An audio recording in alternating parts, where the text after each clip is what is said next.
You too can become a master duelist just like I did with all 3 School of Duel videos. Learn Yu-Gi-Oh! New Duelist, learn Yu-Gi-Oh! Advanced Duelist, and learn Yu-Gi-Oh! Master Duelist. This product is not sponsored or endorsed by Kazuki Takahashi, Konami, 4Kids Entertainment, Upper Deck, or any other person or entity associated with any of the featured characters or game products. Yu-Gi-Oh! Is a copyright and trademark of Kazuki Takahashi. Your turn!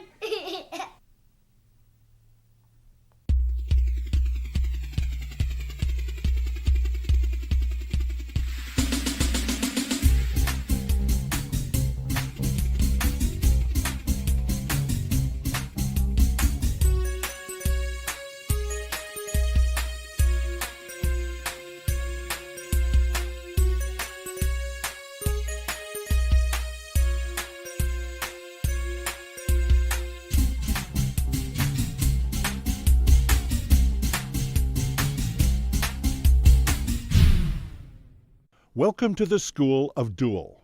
This is an unofficial, unlicensed video that demonstrates the art of dueling with Yu-Gi-Oh! Cards. After a brief introduction, we're going to show you an actual duel using starter decks. This program is based on the Yugi and Kaiba starter decks. The duel is between Ethan, an expert duelist, and his friend Bradley, who is a new duelist. After the duel, there will be a series of lessons to review what you saw in the duel. We don't expect that you will learn how to duel the first time you watch this video. So we encourage you to watch this video a few times until you feel confident about how to duel. At the end of the lessons, we will give you a list of the cards that were used in the duel and the order in which they were played, so you can play along the next time you watch the duel. This is only a demonstration. The official rules for dueling can be found in a starter deck. We now join Bradley and Ethan after a long day of school. I'm sure glad that test's over. Yeah, me too. Hey, what's all this? It's the stuff from that Yu-Gi-Oh! Card game I mentioned. Ever play? Yeah, but I'm no good. That's okay. I'll teach you. Cool.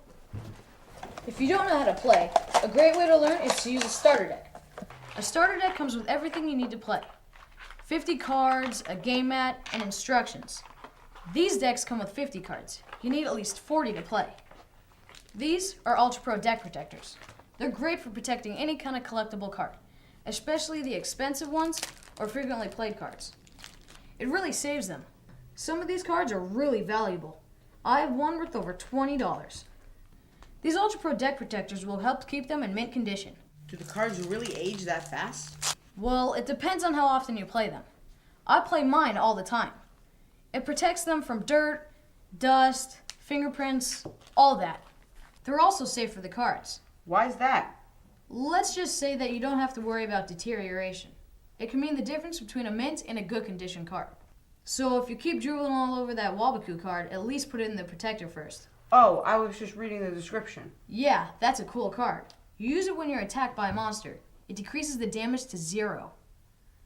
Damage? Monster? You'll see. Now, let me tell you a little bit about the basis of the game.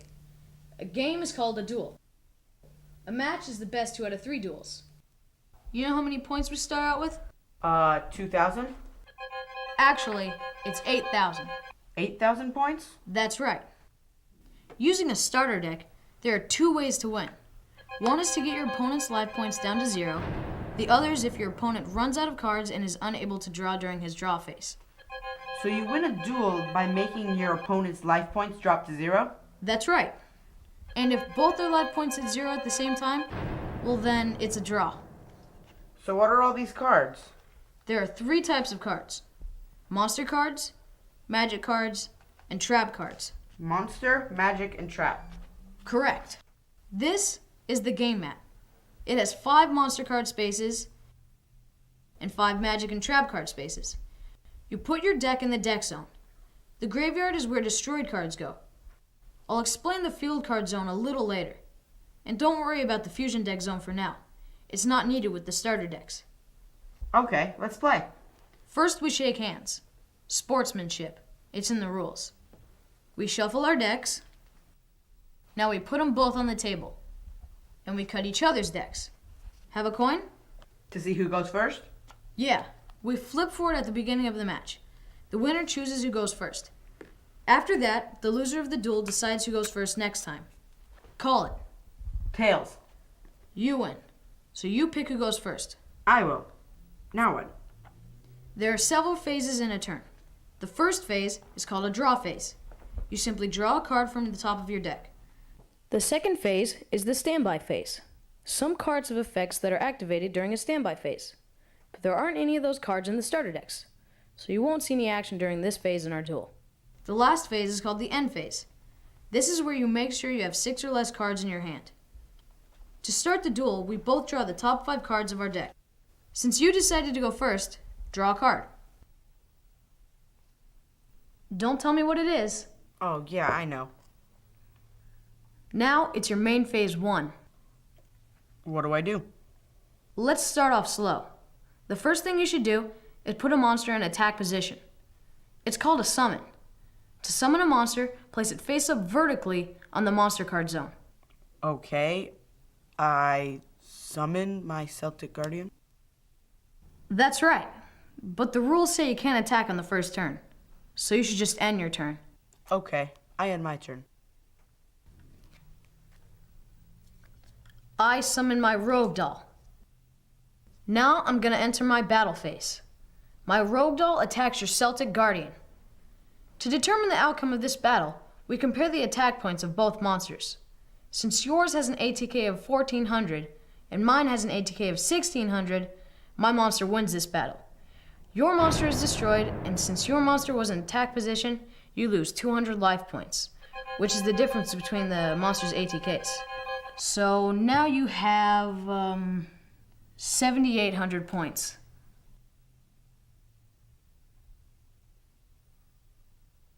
I end my turn.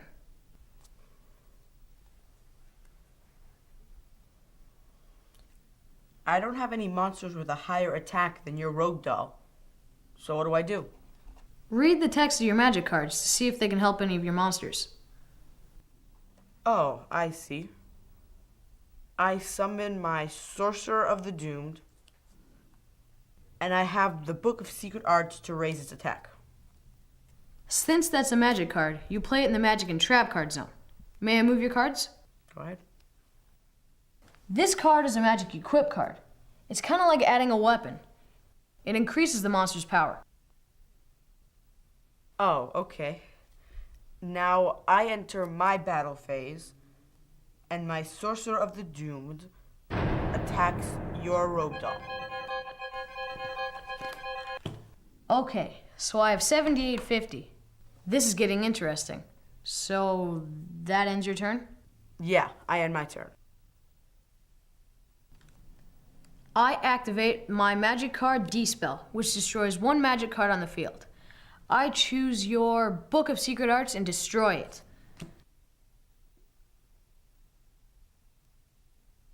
And summon Urabe. In my battle phase, my Urabe attacks your Sorcerer of the Doomed. That ends my turn. I want to play this magic card, Yami, so I guess I'll set it down in the magic and trap card zone. Hang on. See this compass icon in the top right corner? Yami's a field magic card. This is a type of magic card that affects all monsters, mine and yours. It gets played in the field card zone. Okay. Then I summon Baron of the Fiend Sword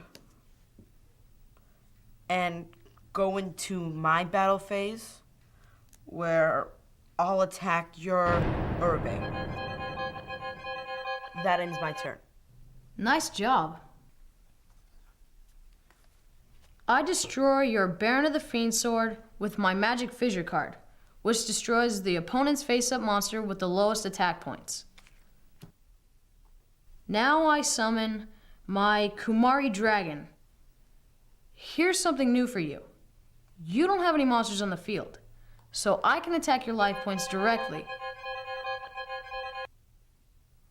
If I want, I can have a second main phase after my battle phase. I wouldn't normally tell you this, but I'm gonna set a trap card. Trap cards have to be set at least one turn before they are activated. I end my turn. You have 6250.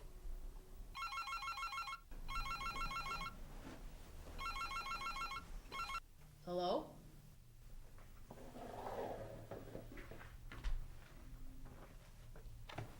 It's my mom. Can you stay for dinner? Sure. It's fine. Okay. I'll see you then. Bye.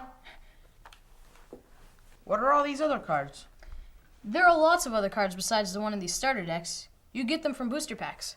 Booster packs? Yeah, you buy booster packs to add more cards and customize your deck. Once you learn the game and buy some cards, you'll want to make a deck of your own too. And if there's a really cool card you gotta have, you can get it on eBay. Like, this one. My dad and I bought it a few days ago on eBay. You wouldn't believe how many cards they have. Cool, I'll go on eBay with my dad later. So, where were we? I just set a trap card in my main phase 2 and ended my turn. You're up. I summon Mystic Clown. I enter my battle phase, and my Mystic Clown attacks your Kamari Dragon. Let's see if I get this right. Our monsters both have an attack of 1,500, but mine is a Fiend type, so it gets a 200-point boost from Yami. So I win this battle and destroy your monster. Not so fast. What I just did was use my trap card that I said before. Trap cards can be played on your opponent's turns. This trap card, Reinforcements, raises my attack points by 500. So I win the battle. And you're down to 5950. Now what? Remember, you still have your main phase 2. Do you have any magic cards that can help you? I get it. I'll play my last will card. Good job. Since you just lost a monster and it's still your turn, use the last will and take a monster from your deck. Last will lets you do what is called a special summon. I haven't mentioned this yet, but when you put a monster on the field, you can set it down in defense mode also. Should I? Well, since the last will card says the card you pick has to have an attack of 1500 or less, and I know that, you better look for a monster with a lot of defense points. When a monster is in defense mode, it's the defense points that count. Alright, then I will set this monster in defense. Now, if you set it in defense, you need to lay it down horizontally. Do you end your turn? Yeah. You just lost 800 points. What? This is Ukazi, a magic card that inflicts 800 points of direct damage. Wow. Still in my main phase, I summon my Battle Ox, and I begin my battle phase. My Battle Ox attacks your defense monster. Flip it over and let's see what it is. Gotcha. Yes, you did. I attacked with 1,700 points, but you had 2,000 defense points. Here's something new for you to learn. When I attack a monster in defense mode, we compare the attacker's attack points with the defender's defense points. When the attacking points are less, the attacker loses the difference. And the monster's destroyed, right? No. If I lose a battle to a monster in defense position, my monster is not destroyed, but I do lose the points. Got it? Yeah. Then I guess that ends my turn. Okay, my turn now. Draw a card. And I summon Curse of Dragon. Hang on a minute. See the 5 stars? That's a level 5 monster. If you summon a 5 or 6 star monster card, you need to give up one of your own monsters on the field. It's called a tribute summon. Okay, I think I got that. So I'll put Giant Soldier of Stone in the graveyard as a tribute, and tribute summon my Curse of the Dragon. Now to my battle phase. My Curse of Dragon attacks your Battle Ox, and you lose 300 points. That ends my turn. Good move. I summon Lejin, the mystical genie of the lamp, and equip it with dark energy. And check this out. The Yami card is still on the field, right? These two magic cards increase my monster's attack points by 500 to 2,300, and I attack your Curse of the Dragon. Since Curse of the Dragon has 2,000 attack points, you lose 300 life points and your monster is destroyed. Now, my Kamari Dragon attacks your life points directly. And that, my friend, ends my turn. There sure is a lot of math in this game. What's the score now? You've got 3,350 life points left, and I've still got 7,000. Wow. Since you did this to me before, I'll try it out on you. I dispel your dark energy and remove your 300-point boost. I set this monster in defense mode and end my turn. Okay, so you're starting to get it. I tribute summon Judgeman in attack mode. My Judgment attacks your face down card. Oh, so you set an effect monster on me. Where'd you learn that one? I don't know. What did I do? This monster card, Wall of Illusion, is an effect monster. It's a monster with some magic built in. The color is a little darker, and see here where it says effect? Right afterwards, it shows what it does. That's its effect. What's the effect of this card? It says that any monster attacking this card is immediately sent back to the owner's hand. Neat, eh? Yeah. But it still got destroyed because it lost the battle. See, when it's attacked, the effect happens first, then the battle. So you have no monsters left on the field. With the help of that Yami card, my Lejin attacks your life points directly with 2,000 points. You're down to 1,350. And with that, I end my turn. I think I got the hang of this.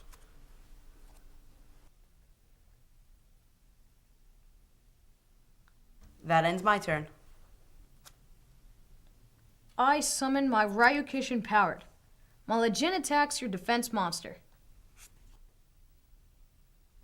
Ouch. Hang on. Let me see if I can figure out what happened here.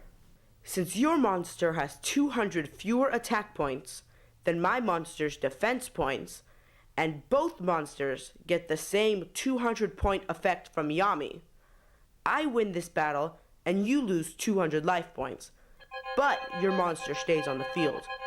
That's right. I attacked you, but didn't have enough points to win the battle. Since your monster was in defense position, my monster still stays on the field, but I lose the difference between my attack points and your defense points. That ends my turn. You're catching on quick. Yeah, this is really starting to make sense to me. You're down to 6,800, by the way. Ooh, I'm shaking in my boots. What if I don't want to put any cards down? Can I just end my turn? Yeah, you could do that. Then I do. I tribute summon my Judgeman, set this, and enter my battle phase. My Judgeman attacks your Mystical Elf. My Judgeman has 2,200 attack points. Your Mystical Elf only has 2,000, but Yami raises it by 200 to 2,200. So we tie. A tie? Yeah, I just did this to show you what happens in this situation. If a battle with a defense position monster ends in a tie, nothing happens. Nobody loses life points, and the monsters just stay where they are. Got it. I end my turn. Let's see if I'm getting this right. I activate my Soul Exchange and tribute your Judgeman for my Summon Skull. You got it. My Trap Hole card can destroy your monster right after a normal summon. Sorry to be so harsh, but that's how the game goes. What else you got? Nothing. That ends my turn. I end my turn. I fissure your monster and end my turn.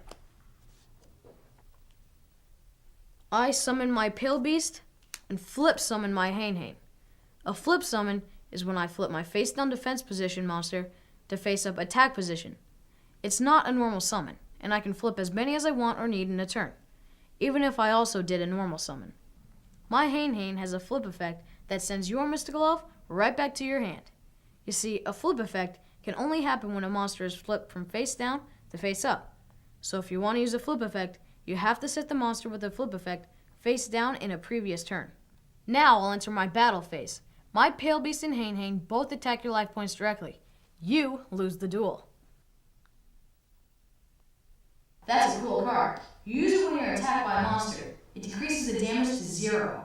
No, wait just a second. I activate my Wabaku and negate your attack. Wow. Good move. I guess I end my turn. But what's going to save you next turn? We'll see. I end my turn. What are you doing? A monster can change its battle position once per turn. Oh, I see. I end my turn. I reborn a monster. So let's see if I can get this right.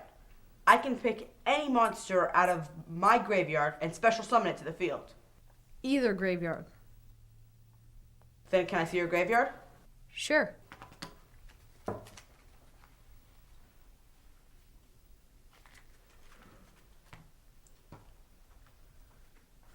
Okay, I special summon Skull. Finally, I get to a battle phase with this card. I attack your Pale Beast. Summon Skull has an attack of 2,500, plus 200 from Yami, since it's a Fiend-type monster. Your Pale Beast only has 1,500 attack points, so it is destroyed.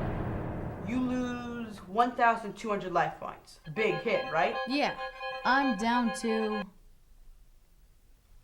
5,600, but still doing fine. That ends my turn. Now this will level the playing field a little bit. This is a magic card called Dark Hole. It destroys all the monsters on both sides of the field. Oh, That ends my turn. I end my turn. Ends my turn.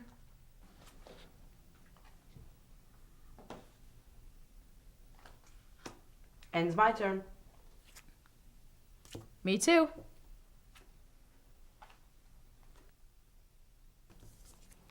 You just lost 1,000 points. You're down to 350. Wait, why?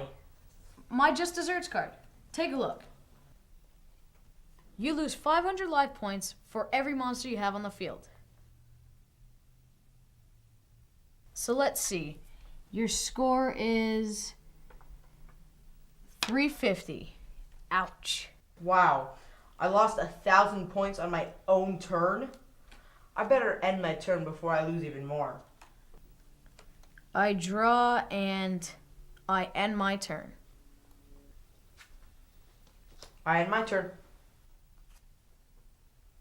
I summon my Lord of D and activate my Flute of Summoning Dragon, and I special summon my Blue Eyes White Dragon.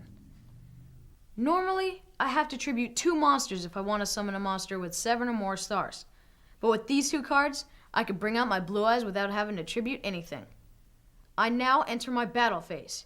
My Blue Eyes attacks your middle monster. Uh-oh. Maneater Bug has a flip effect that lets you destroy one of my monsters. Pick which one you'd like to destroy. Well, obviously I'd pick your Blue Eyes White Dragon. Actually, you can't pick that one.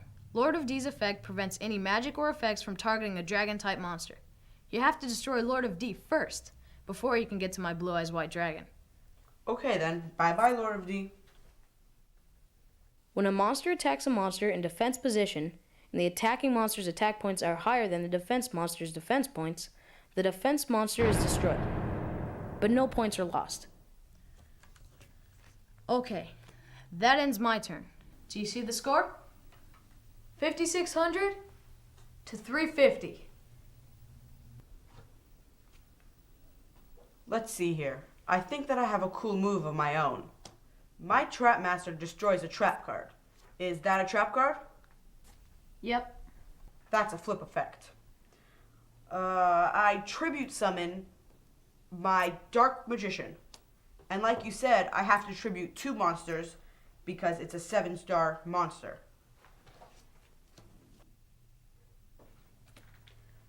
I play Change of Heart and take control of your Blue Eyes White Dragon. That means your Blue Eyes is mine for this turn, right? Right? My Blue Eyes White Dragon and Dark Magician obliterate your life points directly with 5,500 damage to your life points. That takes you down to 100 points. Oh, but since Dark Magician is a spellcaster type monster, it gets another 200 attack points from Yami, and bam, that's game. You have 0 points. That was cool. Well, that's the way I planned it. You just learned that in this game, any single move can turn the tables just like that.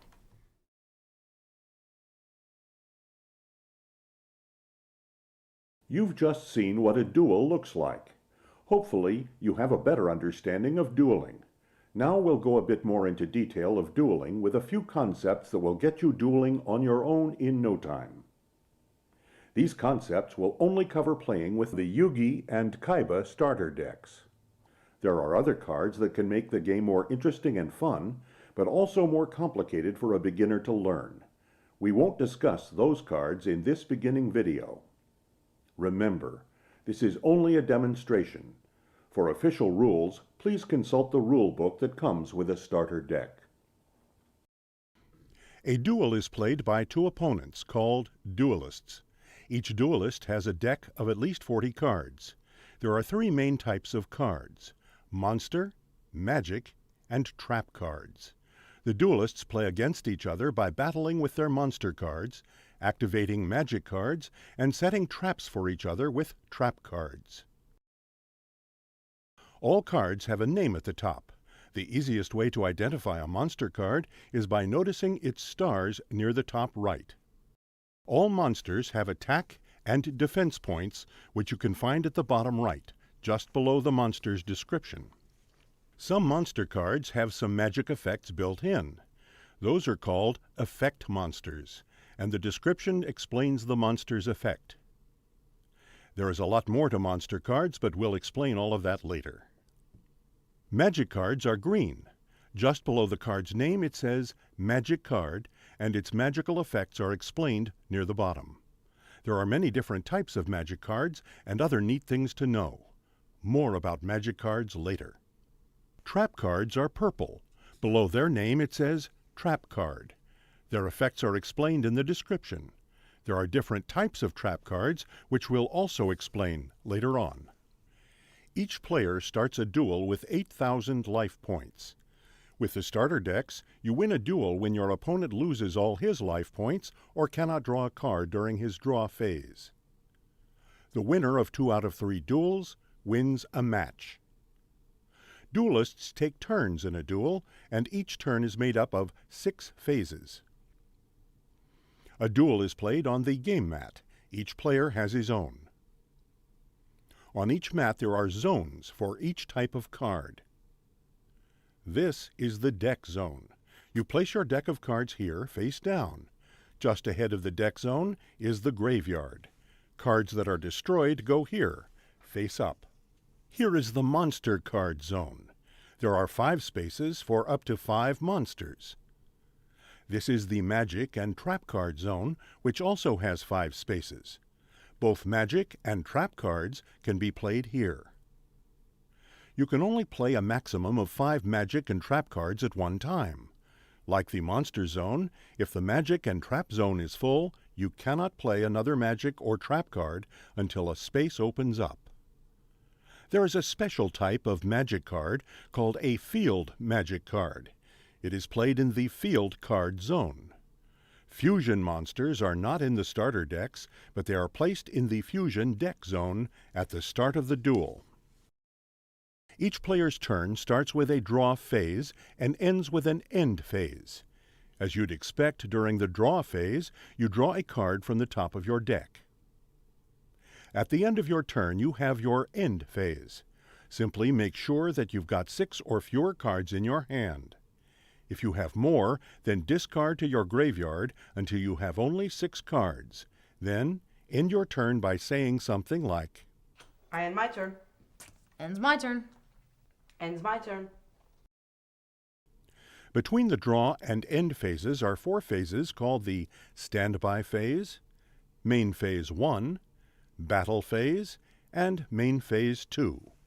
There are some cards that specify an action during the standby phase. For example, a card may say, you gain or lose points during your own or your opponent's standby phase. There are no cards that deal with the standby phase in these starter decks, though, so we won't say much more about it. During main phase 1, you can put monsters on the field, change the position of your monsters that are already there from earlier turns, set or activate magic and trap cards. Basically, everything you need to do to prepare for battle. Your battle phase is optional. You don't have to have a battle phase, and you're not even allowed to have a battle phase during the first turn of the duel. But when you do have a battle phase, your monsters attack your opponent's monsters. We'll explain all about battles in just a little while. If you have a battle phase, you can have a second main phase if you want or need one. During your main phase 2, you can do anything you can do in a main phase 1. Just keep in mind that you can only normal summon or set one monster per turn. So if you did a normal summon or set in your main phase 1, you cannot have one in your main phase 2. You're probably wondering what normal summon and set mean. Monsters get from your hand to the field when you summon or set them. Think of the word summon as a call to the monster to show itself in the monster card zone. When you do a normal summon of a monster, you select it from your hand and place it on any available space in the monster card zone. It is placed face up and vertical like this. This vertical face-up position is called attack position. Your monsters in attack position can attack during your battle phase. To set a monster, select it from your hand and place it face down and horizontally in any available space on the monster card zone. This horizontal face-down position is called defense position. Monsters in defense position cannot attack. Sometimes a magic or trap card or an effect monster's effect will allow you to special summon a monster. A special summon is just like a regular summon, except there is no limit to how many special summons you can do in a turn. A special summon is a great way to get more than one monster on the field during a single turn. Some cards state the position that a monster being special summoned must be in, so read the special summon effect carefully. For example, this Monster Reborn card you saw played in the duel states attack or face-up defense position. So if you set a monster in defense using Monster Reborn, it has to be set face up. If you've set a monster in a previous turn and it's still in face-down defense position, you can flip it to face-up attack position during one of your own main phases. Flipping the monster in this way is called a flip summon. A flip summon is not a normal summon, so you can flip summon as many face-down monsters during a turn as you had on the field to start the turn. A flip summon is not considered a special summon either. If you start a turn with a monster in attack position, you can switch it to the defense position in one of your main phases. You can also switch a face-up monster in defense position to attack position. Notice that when you move the monster to defense position, it stays face up. You can only change the position of a monster once per turn. So if you change the position of a monster during a turn, you cannot change its position again in the same turn. Also, you cannot change the position of a monster that has attacked during that turn. If you set a monster in face-down defense position, and your opponent attacks that monster, it gets flipped to face-up defense position. This type of flip is not a flip summon. Flip effects are activated when you flip a monster in response to an attack.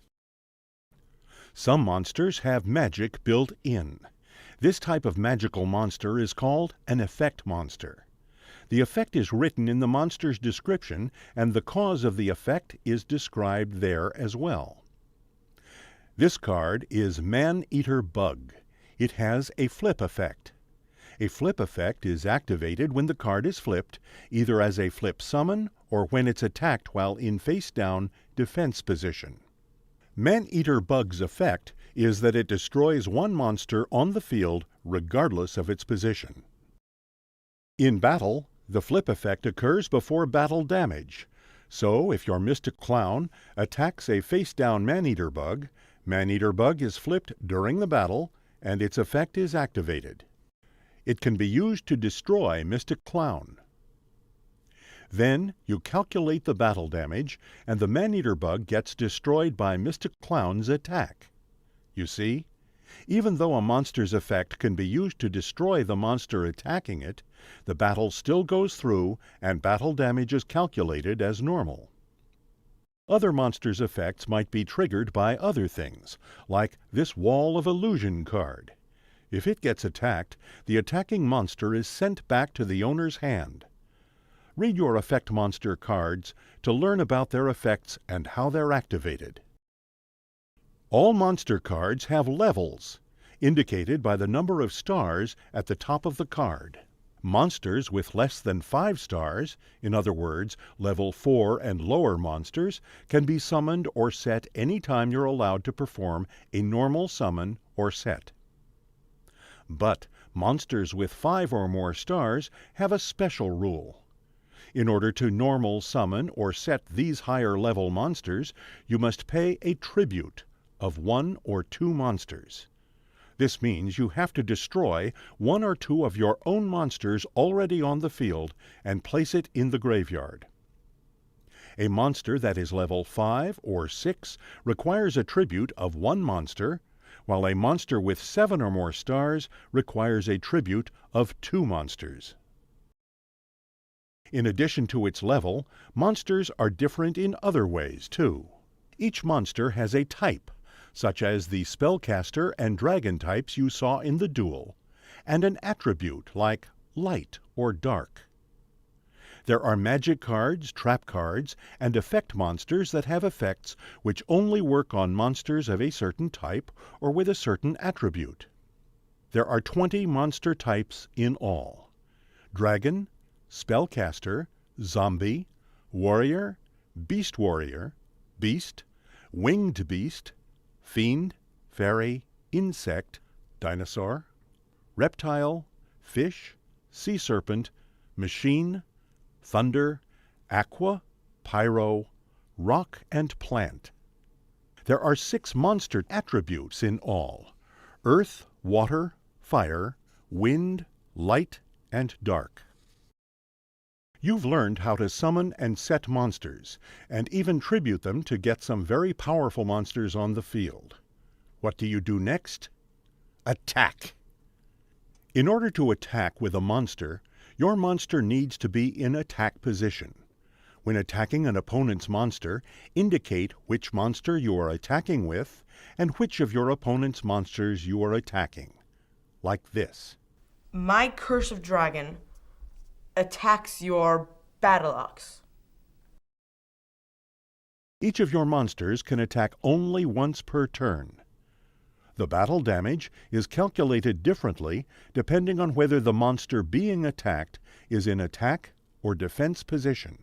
If you attack a monster that is in attack position, you compare your monster's attack or ATK points to your opponent's monster's ATK points. There are 3 possibilities. Your monster's ATK points may be higher, lower, or equal to your opponent's monster's ATK points. If your monster's ATK points are higher than your opponent's monster's ATK points, your opponent loses the difference and his monster is destroyed and goes to the graveyard. If your monster's ATK points are lower than your opponent's monster's ATK points, you lose the difference and your monster is destroyed. If your monster's ATK points are equal to your opponent's monster's ATK points, no points are lost and both monsters are destroyed. If you attack a monster that is in defense position, you compare your monster's ATK points to your opponent's monster's defense or DEF points. Once again, there are three possibilities. Your monster's ATK points may be higher, lower, or equal to your opponent's monster's DEF points. If your monster's ATK points are higher than your opponent's monster's DEF points, your opponent's monster is destroyed and goes to the graveyard, but your opponent does not lose any life points. If your monster's ATK points are lower than your opponent's monster's DEF points, you lose the difference, but your monster is not destroyed. If your monster's ATK points are equal to your opponent's monster's DEF points, no life points are lost and no monsters are destroyed. Magic cards are powerful ways to disrupt your opponent's game, give your monsters an advantage, and attack your opponent's life points directly. Magic cards are green and say magic at the top. The magical effect is explained in the description. Magic cards that you find in the starter decks can only be activated during a main phase. There are 6 types of magic cards: normal, equip, field, continuous, quick play, and ritual. Continuous, quick play, and ritual magic cards are not found in the starter decks and will be described in future videos. Normal magic cards are placed on the field in the magic and trap card zone. When normal magic cards are played face up, their effect is activated, and then they are destroyed and sent to the graveyard. You can also set a magic card face down during a main phase and activate it later in another main phase by flipping it face up. Equip magic cards are used to change the strength of monsters. They have an equip icon that looks like a shield next to the word magic. You play them on your own magic and trap card zone, even if you are equipping an opponent's monster. When you activate an equip magic card, indicate to your opponent which monster is being equipped. In many cases, an equip magic card only works with certain types of monsters. For example, this Dark Energy card can only equip Fiend-type monsters, like Lajin the Mystical Genie of the Lamp. However, it won't work on Neo the Magic Swordsman, which is a Spellcaster-type monster. Once activated, an equip magic card stays on the field and its effect remains until either the monster or the magic card are destroyed. Field magic cards are played face-up in the field card zone and are not counted in the magic and trap card zone's 5-card limit. They affect monsters on both sides of the field, but they are limited to only a certain type or attribute of monster as indicated in the description. This Yami card adds 200 attack and defense points to Spellcaster and Fiend-type monsters. It also decreases the attack and defense of Fairy-type monsters by 200 points. Only one field magic card may be played at a time by either duelist. If you have Yami on the field and your opponent plays another field magic card, your Yami is destroyed. Trap cards are similar to magic cards, but like a real trap card has to be set before it can be activated.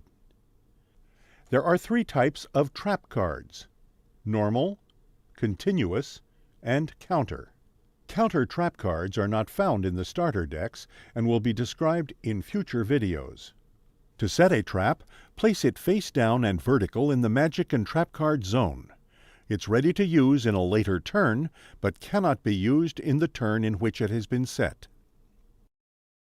To activate a trap card, flip it from face down to face up. You can activate a trap card at any time during your or your opponent's turn, so long as the conditions in the trap's description have been met. For example, this Trap Hole card can only be activated after one of your opponent's monsters has been summoned, but not special summoned. There are only two types of trap cards in the starter decks: normal trap cards and continuous trap cards. Normal trap cards are destroyed immediately after they are activated. Continuous trap cards stay on the field and remain active until they are destroyed or removed according to the description of the card. Some magic and trap cards have an effect that gives you control of an opponent's monster. If you play one of these cards, such as this Change of Heart card, there are some special rules that apply. Your opponent's monster counts toward your 5-monster limit for as long as it is in your control. You must have space in your own monster card zone for your opponent's monster. Move the monster to your own monster card zone. If the monster you are taking control of is face down, you can choose to flip the monster to face-up attack position. If the card has a flip effect, the effect is activated as though you are the card's owner. Equip cards attached to the monster card stay in the original owner's magic and trap card zone and count towards the original owner's 5-card magic and trap card limit. Their effect goes with the monster, however. Once the card is on your side of the field, you can do anything with it that you would normally do, such as attack, defend, flip, or tribute. But when it's destroyed, it goes back to the original owner's graveyard. If the card is returned to your opponent at the end of your turn, it must remain in the battle position it was in during your end phase. As mentioned earlier, there's only so much you need to know when playing with just the cards from the starter decks. There's so much more to do and learn when you add other cards to your deck. Here's a list of more advanced topics which you can learn about in upcoming School of Duel videos. The side deck, fusion monsters, Exodia, examples of standby phase, more complex battles, advanced battle damage calculations, replays, ritual monsters, ritual magic cards, monster tokens, continuous magic cards, quick play magic cards, counter trap cards, continuous trap cards, spell speeds, chains, card limits, deck construction strategies, specific booster series, card combination strategies. Be sure to visit schoolofduel.com for updates, more information about our upcoming products and demonstration videos, to ask our dueling experts a question, or to just learn more about dueling. We'll see you there. But first, one more very important thing. This is a game of strategy, not a game of trickery or foul play. So, when you don't understand or know a rule, and if a rule book is not handy, you may want to consider that the most likely answer to your question is probably the one that is more fair and reasonable. Good sportsmanship is important in this game, just as it is in real life. Always let your opponent know what moves you are making in a loud and clear voice. You must ask permission before touching any of your opponent's cards on the field or in the graveyard. Your opponent is entitled to know the contents of your graveyard and the number of cards in your hand. And if your opponent asks about these things, you must answer honestly. Always start each duel with a handshake, and play the game so that at the end, you've earned another one. Now, go duel! Special thanks to eBay, the world's online marketplace. From Ancient Elf to Yami, find the cards you need on eBay. Ghostmasters, the best and most authoritative Yu-Gi-Oh! Magazines. Pick one up wherever magazines are sold. Ultra Pro, the standard in safe storage. The #1 collectible accessory brand worldwide.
Your turn!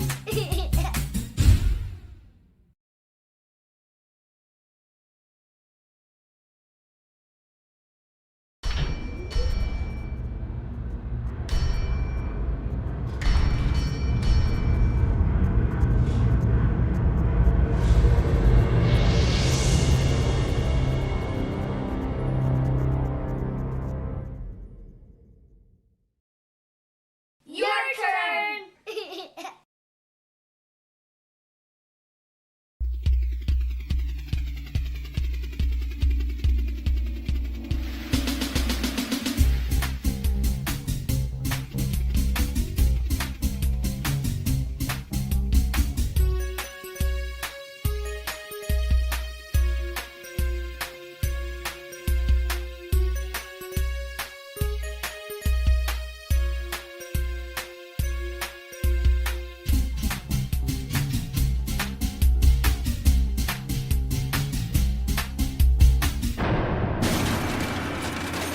Welcome to the School of Duel. This is an unlicensed, unofficial, unauthorized video that demonstrates the art of dueling with Yu-Gi-Oh cards.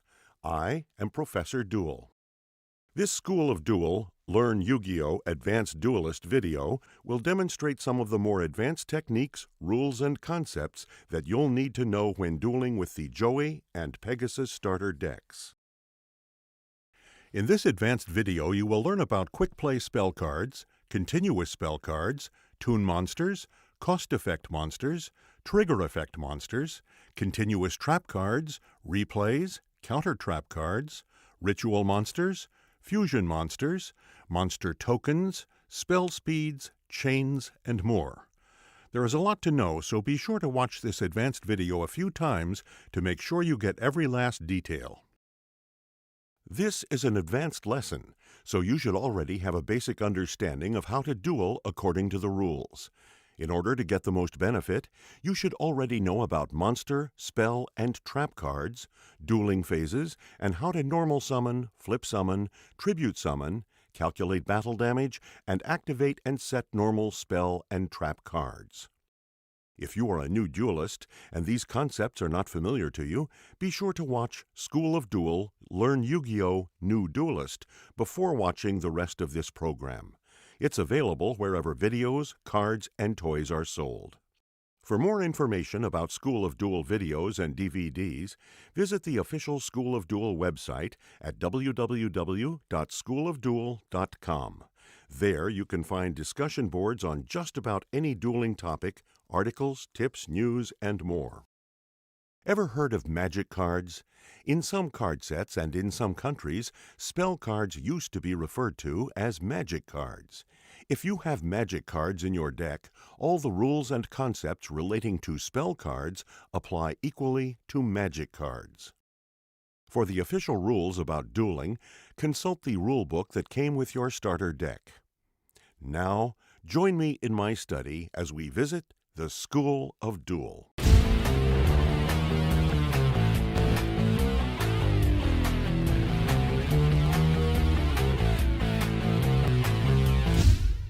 Hello? Anybody here? Hello, Bradley. Professor Duel? Are you here? Is that you, Bradley? Can you hear me now? Where are you? Oh, I'm close by. Close enough to help my friends with their dueling lessons. I've been expecting you, Bradley, for some time. You've come a long way in your dueling skills in a very short time. You've been expecting me? Wow. This place is cool, Professor. Look at all this stuff. That's my lunch, Bradley. Oh, yeah, sorry. What can I do for you, Bradley? Well, it's about dueling. I beat the friend who taught me. But I want to be even better. I want to win on the schoolyard and beat my friends. I want to enter tournaments, but I just don't think that I'm ready. I want to become a master duelist. I need to learn some cool strategies. Strategy is very, very important. But to become a master duelist, there are many more rules beyond the basics that must become a part of your duelist nature. Oh, well, will you teach me? Of course. But how? You're not even here. Yes, right now and right here, Bradley. I'm closer than you think. I will teach you one lesson right now. But before we can complete your teachings, you must first send me your friends and family, your toughest foes who you duel against, so that I can teach them as well. But wait, if you teach them, how's that going to help me get any better? A wise question, Bradley. In time, you will be able to answer that question yourself. Huh? I promise to teach you your lessons, and I shall. You'll just have to trust me. I do, Professor, but I don't have any cards with me. Yes, you do. Whoa, that was cool. You do magic spells. That was not a spell, but this is. There are 6 types of spell cards. From your duel with Ethan, you already know about normal, equip, and field spell cards. You also learned about normal and continuous trap cards. But there are 3 spell card types and 1 trap card type that you did not learn about. You can determine the type of spell or trap card by looking at the icon on the top right corner of the card. I knew I was missing something. I'll explain. Quick play spell cards are the only type of spell cards that can be activated on your opponent's turn. In order to play them on your opponent's turn, they must be on the field before they are activated. You can also activate quick play spell cards out of your own hand on your own turn. I'll show you. Mystical Space Typhoon is a good card to use to demonstrate the power of quick play spell cards. Pretend that we are in the middle of our duel. You just completed your battle phase and destroyed my only monster on the field. You have Harpy's brother with 1800 ATK on the field in face-up attack position. Those cards in front of you are your hand. My field is empty. Go ahead and set your Mystical Space Typhoon face down in the spell and trap card zone and end your turn. Now it's my turn. I draw. I will summon my Dream Clown with 1200 ATK. I will equip it with Malevolent Nuzzler, which boosts the ATK of my Dream Clown by 700 for a total of 1900. If my monster were to attack your monster, as it stands now, my 1900 ATK beats your 1800 ATK, and your monster would be destroyed. But, since you have your Mystical Space Typhoon, you could have weakened my monster by destroying my Malevolent Nuzzler right after I activated it. I see.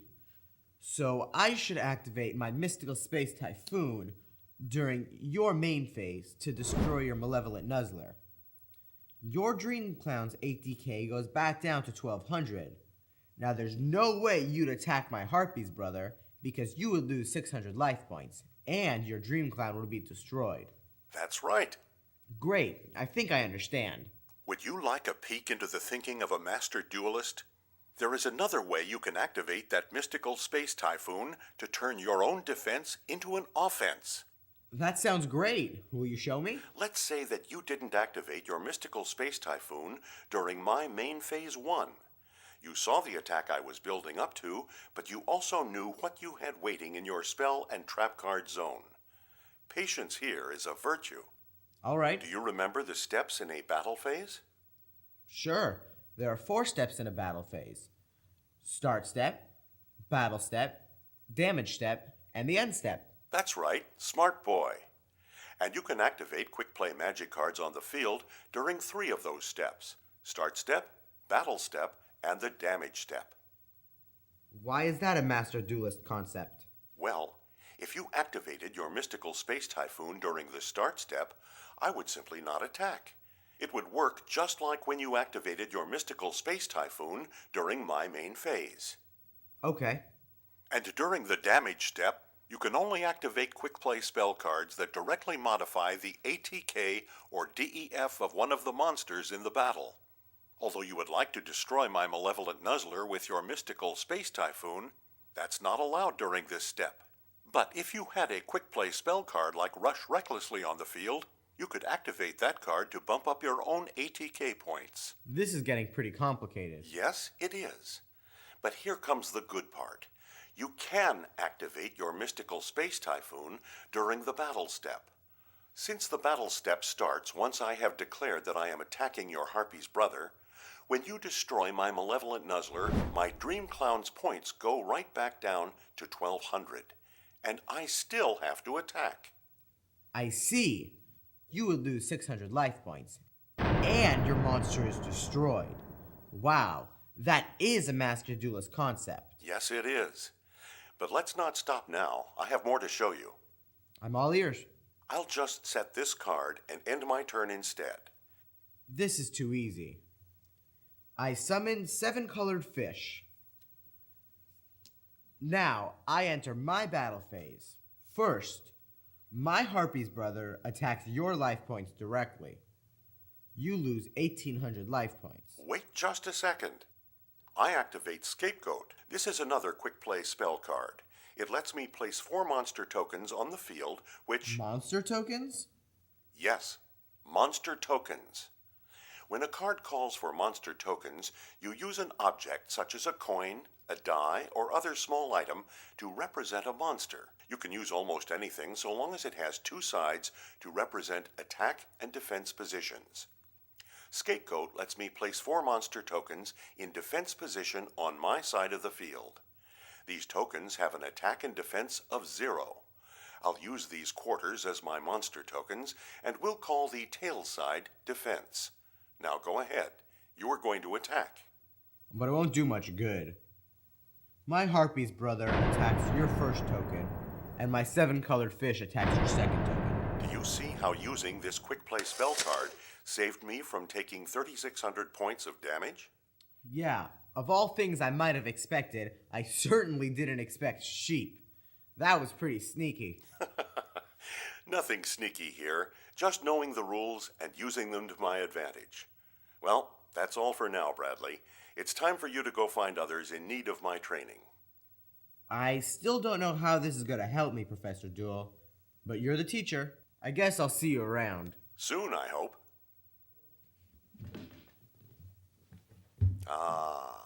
There goes one of my best and brightest pupils. Training can be quite difficult, and I hope he doesn't give up. I will keep my fingers crossed.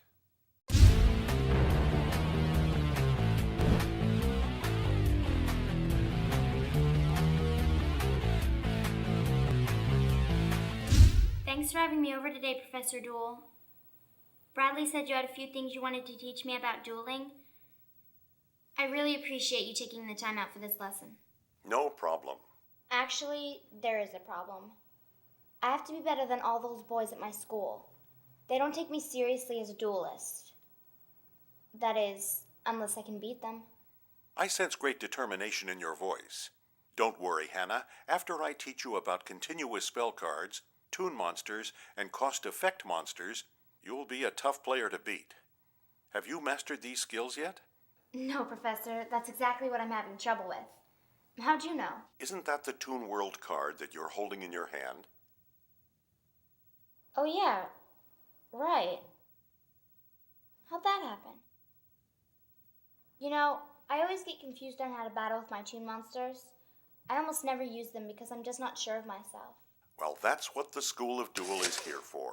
Let's see if I can explain. Imagine that we are in a duel, and both of our fields were just cleared by some great battles. You're beating me so far by 1,000 life points. Those 5 cards you are holding are your hand.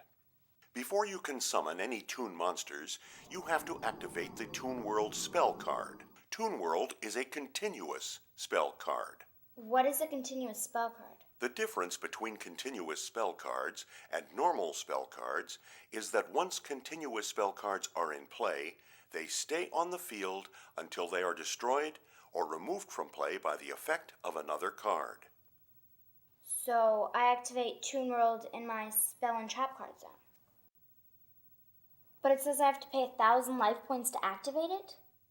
Yes, you do. But Toon monsters are very special, as you will soon see.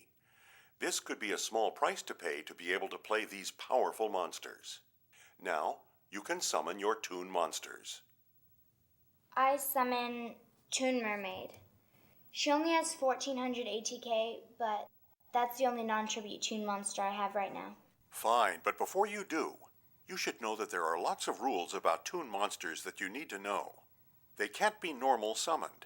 They can only be special summoned when Toon World is active on your own side of the field. They can't even be set, although they can be special summoned in face-up defense position. If your Toon World is destroyed, your Toon monsters are also destroyed. Well, then I'd better be sure to protect my Toon World card. That's right. Now, if your opponent has no Toon monsters on the field, you may inflict direct damage to your opponent's life points. But if your opponent does have Toon monsters on the field, your attack must target the Toon monster. And beware, each attack you make with your Toon monster costs you 500 life points. So choose your battles wisely. Since Toon monsters are always special summoned, how many can I special summon during each turn?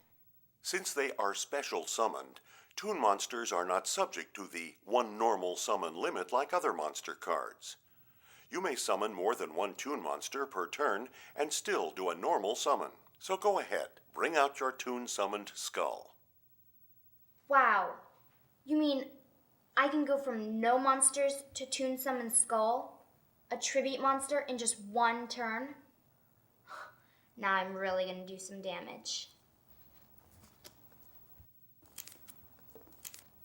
I enter my battle phase and... There is one more catch. Toon monsters must wait a turn after they are summoned before they may attack. This makes them a little vulnerable, so make sure they are well protected. Let me make another point about Toon monsters. You can only take control of an opponent's Toon monster or special summon one from the graveyard, like with Monster Reborn, if you have Toon World active on your side of the field. Oh, okay, so I'll just end my turn. I will draw a card. I'm going to set this monster in defense position and end my turn. Now I gotcha. My Toon summoned skull with 2500 ATK attacks your life points directly. Yes, but you also lose 500 points because of your Toon monster's cost effect. A cost effect monster is a monster that requires a payment of some sort to use its effect. The payment can be discarding a card, discarding several cards, or losing life points. Let me make another point about Toon monsters. Because you were able to attack my life points directly, you didn't have to attack my face-down card, which was a penguin soldier. If your Toon summoned skull wasn't a Toon monster, let's say it was the regular summoned skull, not only would you have not inflicted any damage to my life points, but you would have activated Penguin Soldier's effect, which would have sent summoned skull back to your hand. Now I've got another good reason to use Toon monsters. And a darn good one, too. Gee, there sure is a lot to know about Toon monsters. I sure am glad I know what cost effect monsters are. I'll check all my cards when I get home and be sure to use them wisely. That's exactly right. Not everyone has the skill to play an effective Toon deck, but I think you will. Go home and practice, young Hannah, and we'll see you back here again soon. Thanks, Professor. I bet I'll do a lot better when I battle the boys now. They're not going to know what hit them. Good luck, Hannah.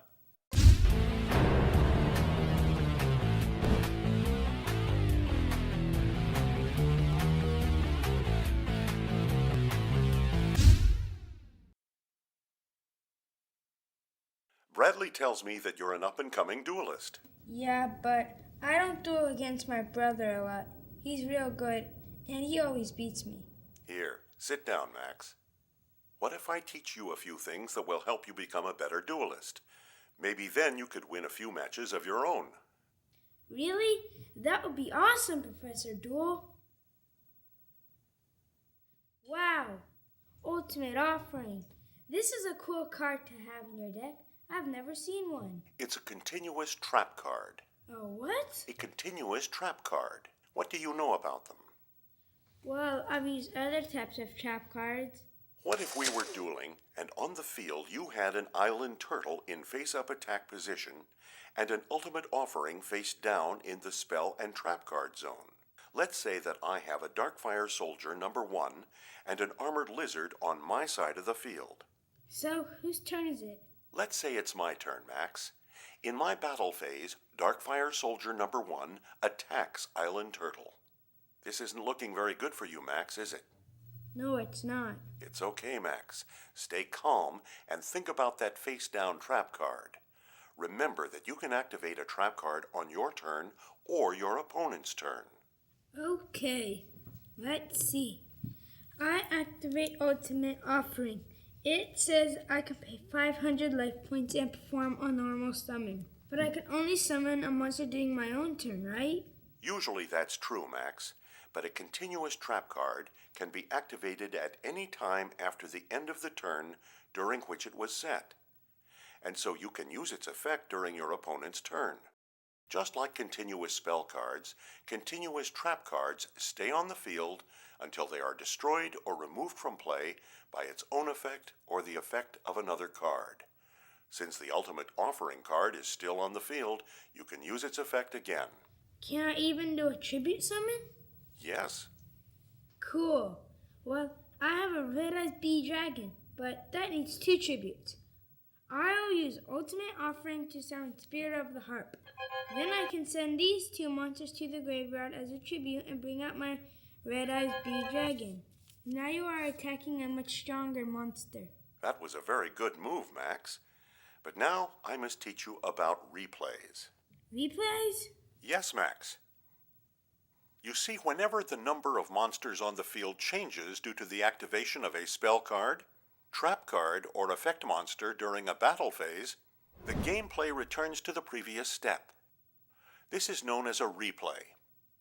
When a replay occurs, play returns to the beginning of the battle step with the attacker re-choosing an attacking monster and target. In this case, when you special summoned another monster to the field, you triggered a replay.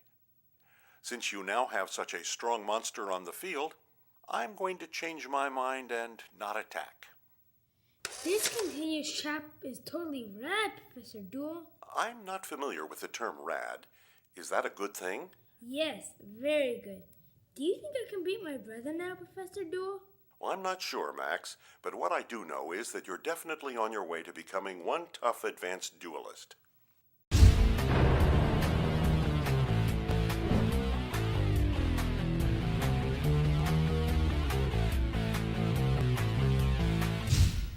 Advanced Duelist? I wish. I've got so much to learn still. That's exactly why I asked Bradley to send you here, Chad. I think if you begin to understand the impact of some of the lesser-known rules, you'll be on your way. I'm trying, Professor Duel. I've been training for so long. What do you think would really help to improve your game, Chad? Besides these? It's for my dexterity, you know? Gotta get to those cards quickly. Exercise is good, but I was thinking more in terms of the advanced rules that we can teach you. Oh, right. I don't know. I've got these great counter traps in my deck, and I would love to make the most of them, but I just don't know how. Perfect. Then why don't we start by showing you how counter traps can turn the tables during a duel. To start, let's say we're in the middle of a duel, and you have a 7 Tools of the Bandit set face down in your spell and trap card zone, and Karate Man in face-up attack position. I already drew a card, so it's my main phase 1, and I summon Dream Clown in face-up attack position and set a card face down on the spell and trap card zone. Then, in my battle phase, my Dream Clown attacks your Karate Man. Since my monster has an ATK of 1200 and yours only has an ATK of 1000, your monster loses this battle and is destroyed. You lose 200 life points, which is the difference between our monster's ATK. Now, I end my turn. How about you? Your turn.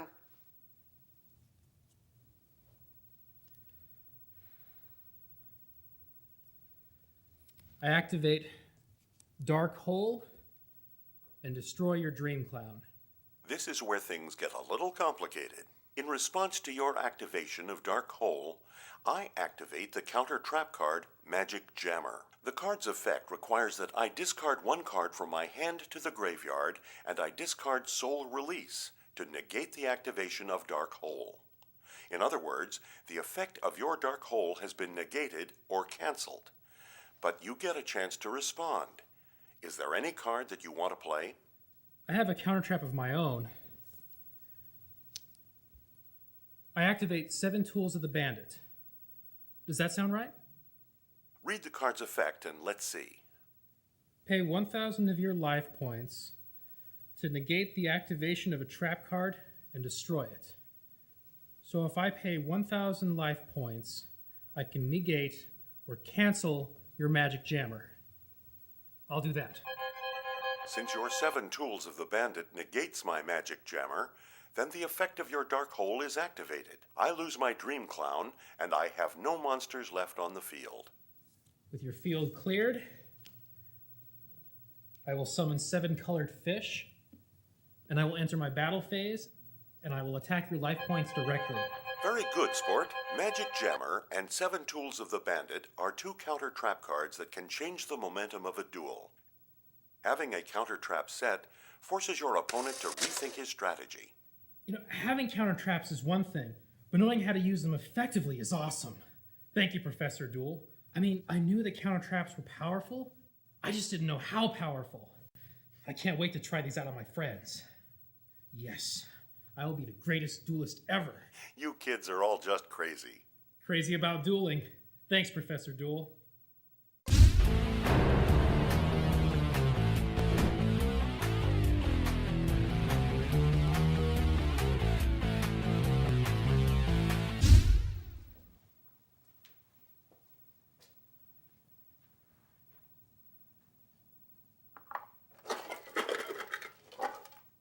Let me guess. You must be Bradley's father, Brian.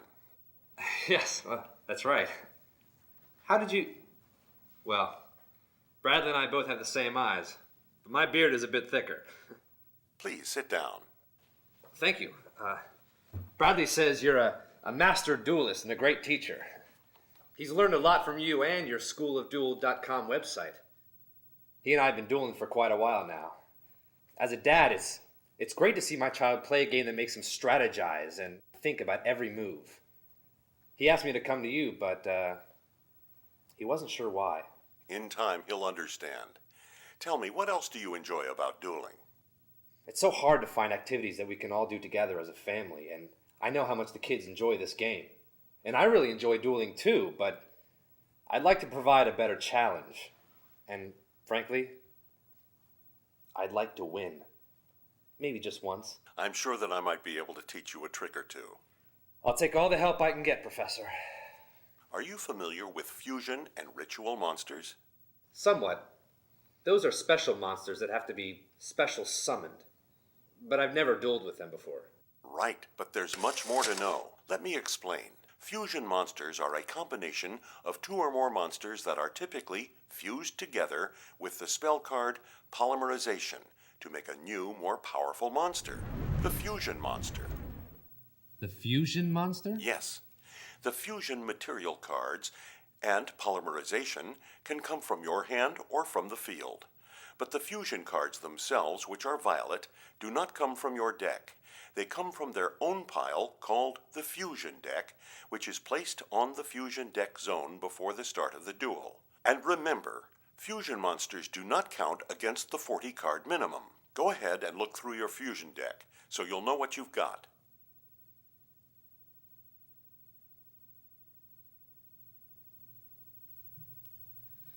Okay, now what? Let's say we're in the middle of a duel. In my turn, I will set a monster in face-down defense position.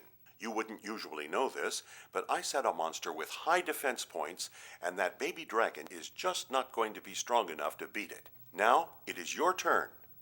I've made sure you've got some of everything you'll need for this lesson in your hand. Okay, I draw... And if I suspect you have a high defense monster, I sure wouldn't attack with what I've got in this hand. So I'm going to activate a polymerization and create a fusion monster. Now I saw in my fusion deck a fusion monster called Thousand Dragon. I see that I have a baby dragon on the field and a time wizard in my hand.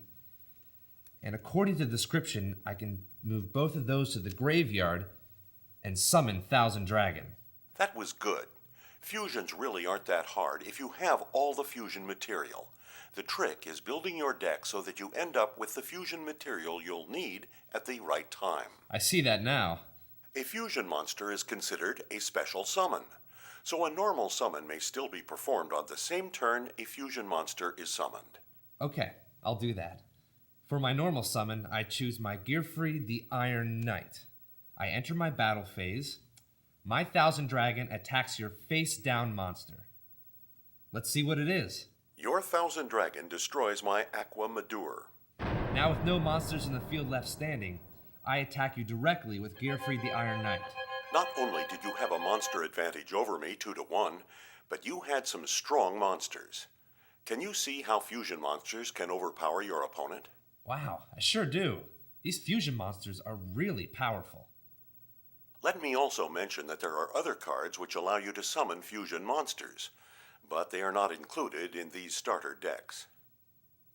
Now let me tell you about ritual monsters. Ritual monsters are blue in color and are monsters that are special summoned using a ritual spell card. Usually, a special action needs to be taken to summon the monster to the field, which will be explained on the ritual spell card.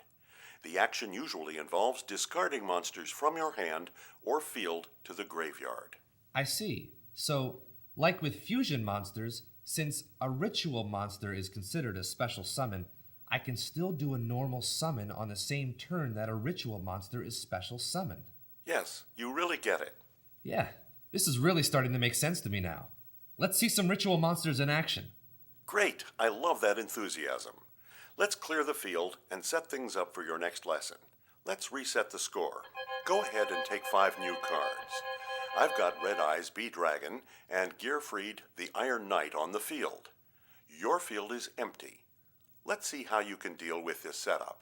I think you'll like what you find in your hand. It is now your turn. Go ahead and start with your draw phase. I draw a card, and I'll start my main phase 1 by summoning Sonic Bird in a face-up attack position. Now the card's effect says that I can search through my deck for a ritual spell card. That's right. Look for a magic card with this icon in the top right corner.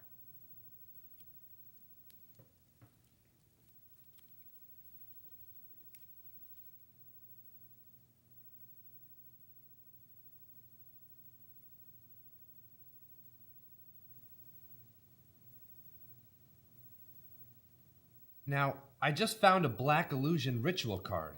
This seems pretty simple. Yes, it is. A ritual spell card requires you to discard from your hand or remove from the field monsters whose number of stars equal or exceed what is required by the ritual spell card. I see. So Black Illusion ritual only requires 1 star. So I'll discard Mindless Radiant to the graveyard and summon Relinquished in a face-up attack position. That's it? That's how you summon a ritual monster? Yep, that's all there is to it. Hey, this Relinquished card has 0 ATK. What's the point of that? And this effect looks very complicated. 0 points to start, yes. But it is one of the more amazing cards in your deck. You can force your opponent to relinquish, or give up, 1 monster from his side of the field. Once you have absorbed a monster, it becomes an equipped spell card and equips Relinquished. If the monster you absorb is face up, then that monster's ATK and DEF are added to Relinquished's ATK and DEF. Wow, it's like a change of heart built right in. That's right. But keep in mind that if the monster you absorb is in the face down position, you get no boost to Relinquished's ATK or DEF. I will use Relinquished's effect to absorb your Red Eyes Bee Dragon. Now my Relinquished has an attack of 2400. That seems much better. And it's time for my battle phase. My Relinquished attacks Gearfried the Iron Knight, which inflicts 600 points of damage to your life points. Now I attack your life points directly with my Sonic Bird. That's it. You did it. There are a few other things you should know about Relinquished. If your equipped Relinquished loses a battle, it's the equip card that is destroyed, not relinquished itself, and any life point damage your opponent inflicts upon relinquished when it is equipped is also inflicted on your opponent. Wow, that's a pretty amazing monster. But if relinquished is not equipped, damage is calculated as with any other monster. Remember, it has a 0 ATK. Got it. I can't decide which I like better, fusion monsters or ritual monsters. When used in the right deck, both are very powerful tools, and with enough practice they will take you far. I think you're just about ready to challenge your son. Practice makes perfect. A father's work is never done.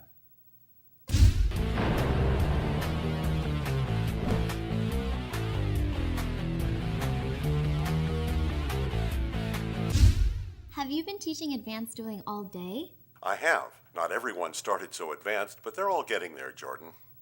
You know, Professor Duel, when I challenge my friends, I know that I'm an okay duelist, but I always feel like if I just knew a few more of the advanced rules, like maybe how to use trigger and continuous effect monsters, I would be a much better player. Do you think you can teach me? When the student is ready, the teacher will appear. Well, I don't exactly see you, Professor. Where are you? At the moment, I'm deep in jungles of Malaysia, but it's a long story, Jordan. Let's get to work here. Have you seen this card before? Yes, that's Sangan. Right. And it is a trigger effect monster. That means that the effect is activated when you have fulfilled the specific requirement indicated on the card. What is Sangan's trigger? Good question. The trigger for Sangan is when it is sent from the field to the graveyard. So, if it goes from your hand to the graveyard, the effect is not activated. Okay, but what's Sangan's effect? Sangan allows you to move one monster with an ATK of 1500 or less from your deck to your hand. Then you shuffle your deck. Would you like to see how it works in a duel? Okay. Let's say that we just started a duel, and in my first turn I set Sangan in defense position. I usually set my Sangan face down, since it has a relatively low ATK of its own. Those 5 cards in front of you are your hand. Your turn. I'll draw. And I think I will summon Mahavelo with my normal summon. Next, I equip Mahavelo with Malevolent Nuzzler. Excellent move. Mahavelo is a continuous effect monster, which means that its effect is active as long as the card is face up. This card's effect is to add 500 attack for every equip spell card that is added to it. Since you added Malevolent Nuzzler, you not only get its 700-point boost, but you also get another 500-point boost from Mahavelo's effect. Right. So now my Mahavelo attacks your face-down monster. Wink, wink. You make a good point. Normally, you wouldn't know what my face-down monster was, but of course you already know that it's my Sangan. My Mahavelo equipped with Malevolent Nuzzler at 2750 ATK destroys your Sangan with only 600 DEF. Yes, but now I get Sangan's effect. Right. Its effect was triggered by going from the field to the graveyard. You're a fast learner. At this point, I go through my deck and pick out a monster with 1500 or less ATK. I would probably try to find a monster with a great effect, since I can't get a very powerful monster out with Sangan's effect. I see. Well, I can imagine lots of great cards in my own deck that I would get. So can I. And I think you've got the idea. You're doing a great job. A+ for you, my friend. Domo arigato, Professor Duel. That means thank you very much in Japanese. I really appreciate the lesson. Chirimo tsumoreba yamatonaru. Great oaks from little acorns grow. Thank you, little acorn, and good luck.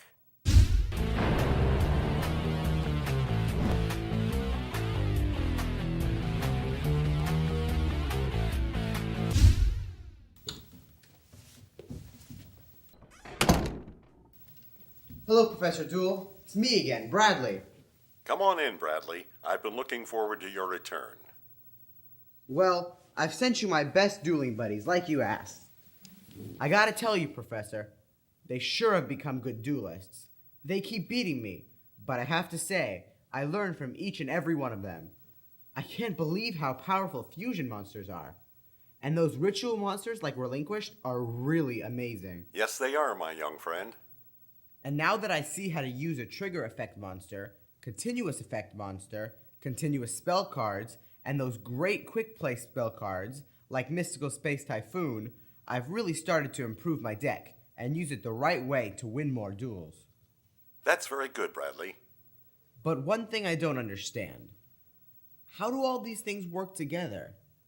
I mean, with all these effects going on, how do I figure out which effects go through and which ones don't? The answer to that question is with the secrets of chains and spell speeds. Chains and spell speeds? What are those? Every spell, trap, and effect monster card has a speed. These speeds determine if you can continue in a chain or not. There are 3 different spell speeds, simply called Spell Speed 1, Spell Speed 2, and Spell Speed 3. Spell Speed 1 type cards include Normal Spell, Continuous Spell, Equip Spell, Field Spell, Ritual Spell, and most effect monsters, including Continuous, Cost, Trigger, and Flip effect monsters. Spell Speed 2 type cards include Quick Play Spell, Normal Trap, Continuous Trap, and Multi-Trigger effect monsters. Spell Speed 3 type cards include just counter traps. What is the big deal about spell speeds? Spell speeds tell us which cards can be used in response to other cards. Spell Speed 1 cards cannot be used to counter any Spell Speed 1, 2, or 3 cards. Spell Speed 2 cards can be used to counter Spell Speed 1 cards or other Spell Speed 2 cards, but not Spell Speed 3 cards. Spell Speed 3 cards can be used to counter any Spell Speed cards 1, 2, or 3. You see, Bradley, spell speeds relate to chains. In my opinion, this is the secret to dueling success. Chains? Wow, now we're getting deep. Yes, Bradley, chains and spell speeds are the last lessons you need to become an advanced duelist. Whenever your opponent activates a spell, trap, or effect monster card, you are given the chance to respond to it by playing another card. The rules say that your opponent must ask, "Do you wish to continue?" If you choose to respond, the card that you play must be appropriate for the response, and the card must be an appropriate spell speed. After you activate your card, then you must ask your opponent if he wishes to continue, and so on. This is called a chain. Let me show you in a duel. Here is your hand. It is the first turn of our duel. Go ahead and make your move. I summon Flame Manipulator. Next, I'm going to set this card into the spell and trap card zone, and this card too. Nice start. Now on my turn, I will draw a card. I will set this card in the spell and trap card zone. Next, I summon Rogue Doll. For the purpose of this lesson, I am not going to attack. Your turn.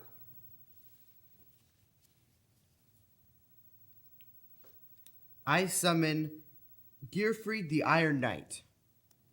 I activate my trap hole, which destroys your Gearfried the Iron Knight. Do you wish to continue? Let's see. Yes. I activate my 7 tools of the bandit. Now, this is where I get confused. What happens next? First, you must pay the 1,000 life point cost. Okay. Then you should ask me if I wish to continue. Do you wish to continue? No, I do not.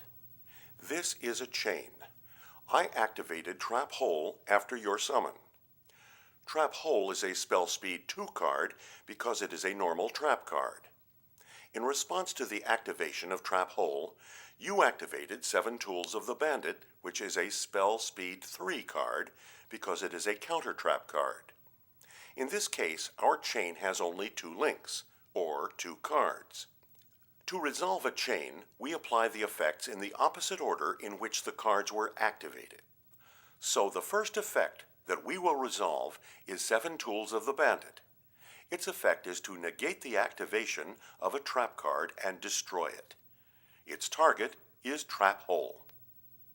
Now we will look at the second card in the chain, Trap Hole. But wait, wasn't it just destroyed? Exactly. Since the first card in the chain destroyed Trap Hole and negated its effect, Trap Hole's effect cannot be activated. So this chain is now resolved. I see. So, to resolve a chain, you apply the card effect in the opposite order in which they were activated. I get it. Now that my Gearfried the Iron Knight is safely summoned, I will enter my battle phase. Gearfried the Iron Knight attacks your Rogue Doll, inflicting 200 damage. With your field cleared, my Flame Manipulator will then attack you directly. I will end my turn. Now let's fast forward to the end of this duel. I'm going to activate Change of Heart and take control of your monster. Do you wish to continue? Yes, I do. I activate Magic Jammer, discard a card, and negate your change of heart. Do you wish to continue? Yes. I'm going to activate 7 Tools of the Bandit in response to your Magic Jammer. That will cost me 1,000 life points. Do you wish to continue? No. Let me see if I can get this straight. I activated Change of Heart, which is a Spell Speed 1 normal spell card. You countered with Magic Jammer, which is a Spell Speed 3 counter trap card. I then responded with 7 Tools of the Bandit, also a Spell Speed 3 counter trap card. So we resolved the effects in the opposite order in which they were played. So first, my 7 Tools of the Bandit destroys and negates your Magic Jammer. Yes. Then the second card that gets resolved is your Magic Jammer. But since it was negated by my 7 Tools of the Bandit, its effect does not get activated. That leaves us with my Change of Heart, which does get activated. So that means your red archery girl is mine for this turn. Right again, Bradley. And see, even though you negated my Magic Jammer, I still had to discard. This is starting to look familiar.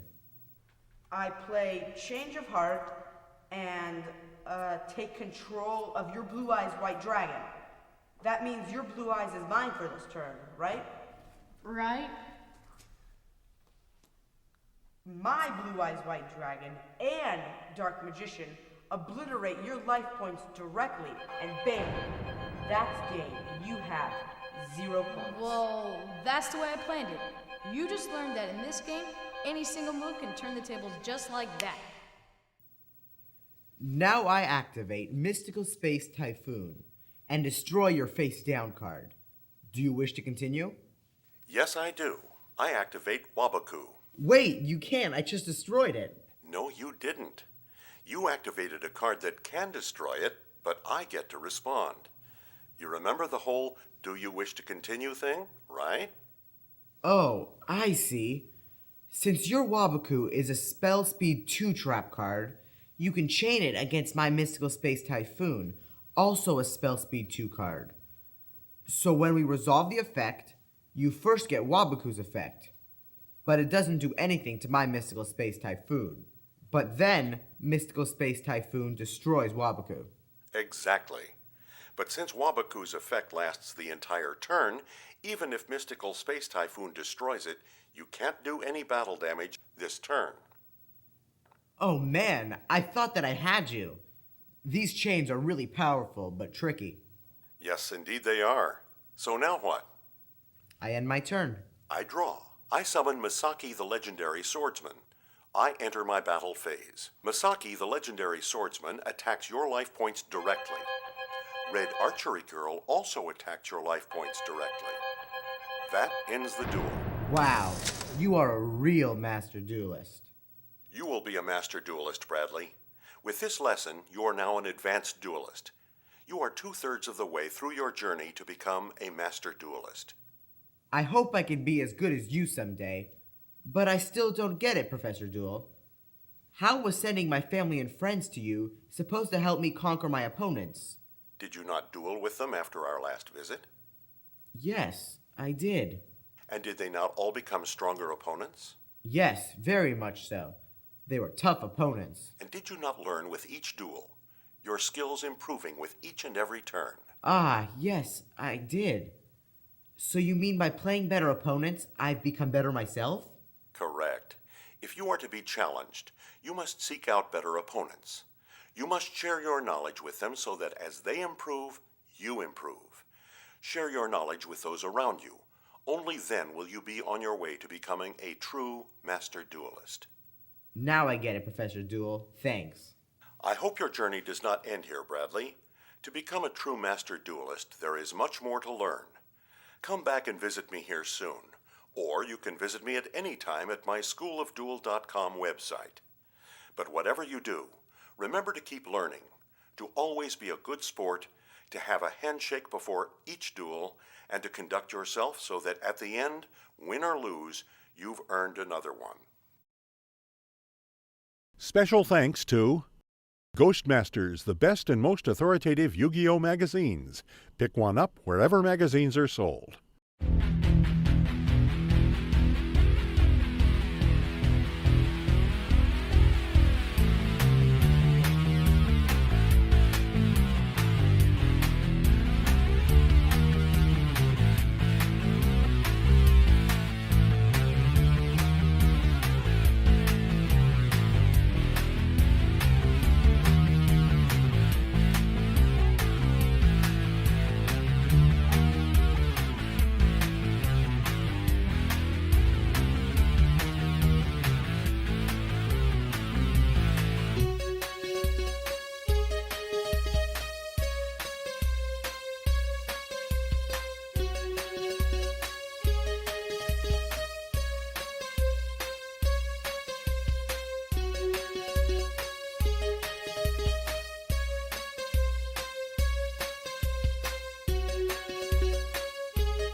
Your turn!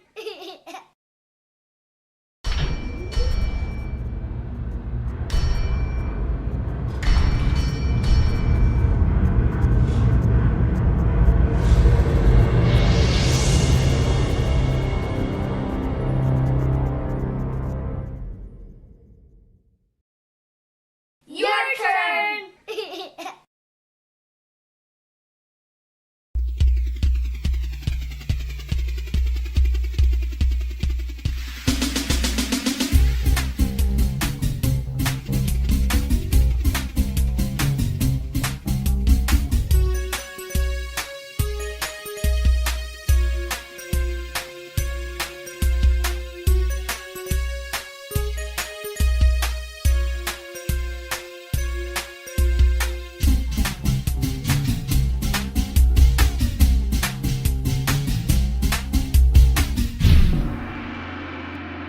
Welcome to the School of Duel. This is an unlicensed, unofficial, unauthorized video that demonstrates the art of dueling with Yu-Gi-Oh! Cards. I am Professor Duel. This School of Duel Learn Yu-Gi-Oh! Master Duelist video will demonstrate some of the more master techniques, rules, and concepts that you'll need to know when dueling at the tournament level. In this master video, you will learn about multi-trigger monsters, chains, the standby phase, deck construction concepts, deck construction for beatdown decks, and deck construction and playing techniques for the Forbidden One, the most powerful monster in the game, Exodia. There is a lot to know, so be sure to watch this master video a few times to make sure you get every last detail.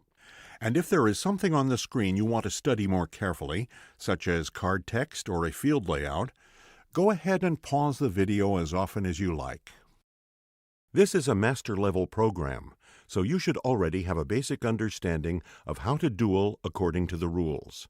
In order to get the most benefit, you should already know about monsters, spell and trap cards, dueling phases, and how to normal summon, flip summon, tribute summon, calculate battle damage, and activate and set normal spell and trap cards. You should also be familiar with more advanced concepts such as quick play spell cards, continuous spell cards, tune monsters, cost effect monsters, trigger effect monsters, continuous traps, replays, counter traps, ritual monsters, fusion monsters, monster tokens, spell speeds, and chains. If you are a new duelist and these concepts are not familiar to you, be sure to watch School of Duel, Learn Yu-Gi-Oh! New Duelist and School of Duel, Learn Yu-Gi-Oh! Advanced Duelist before watching the rest of this program. They're available wherever videos, cards, and toys are sold. For more information about School of Duel videos and DVDs, visit the official School of Duel website at www.schoolofduel.com. There you can find discussion boards on just about any dueling topic, articles, tips, news, and more. Ever heard of magic cards? In some card sets and in some countries, spell cards used to be referred to as magic cards. If you have magic cards in your deck, all the rules and concepts relating to spell cards apply equally to magic cards. Throughout this program, you will see references to specific cards and how to use them. In the coming years, new cards will be introduced, and individual card rulings may change. As a result, some cards will become less important or useful. So please keep in mind that it is the concepts that I present here that are most important rather than the individual card names. For the official rules about dueling, consult the rule book that comes with a starter deck. Now, join me in my study as I'm visited by someone I haven't seen in a long time. One of my best students here at the School of Duel.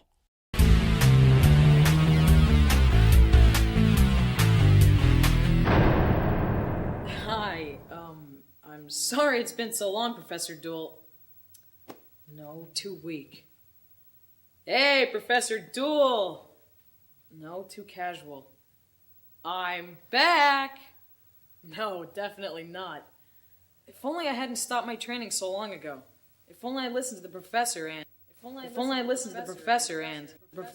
Ethan, with these cards the way they are, this seems like a great time to teach you about multi-trigger effect monsters, which are something that every master duelist must know.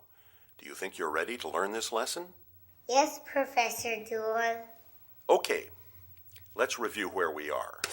You have a monster in face-up defense position and a card face down in the spell and trap card zone. And I have a card face down in the spell and trap card zone and an injection fairy lily in face-up attack position. Right, it's your turn. I will draw a card and enter my main phase 1, where I'll summon Spear Dragon.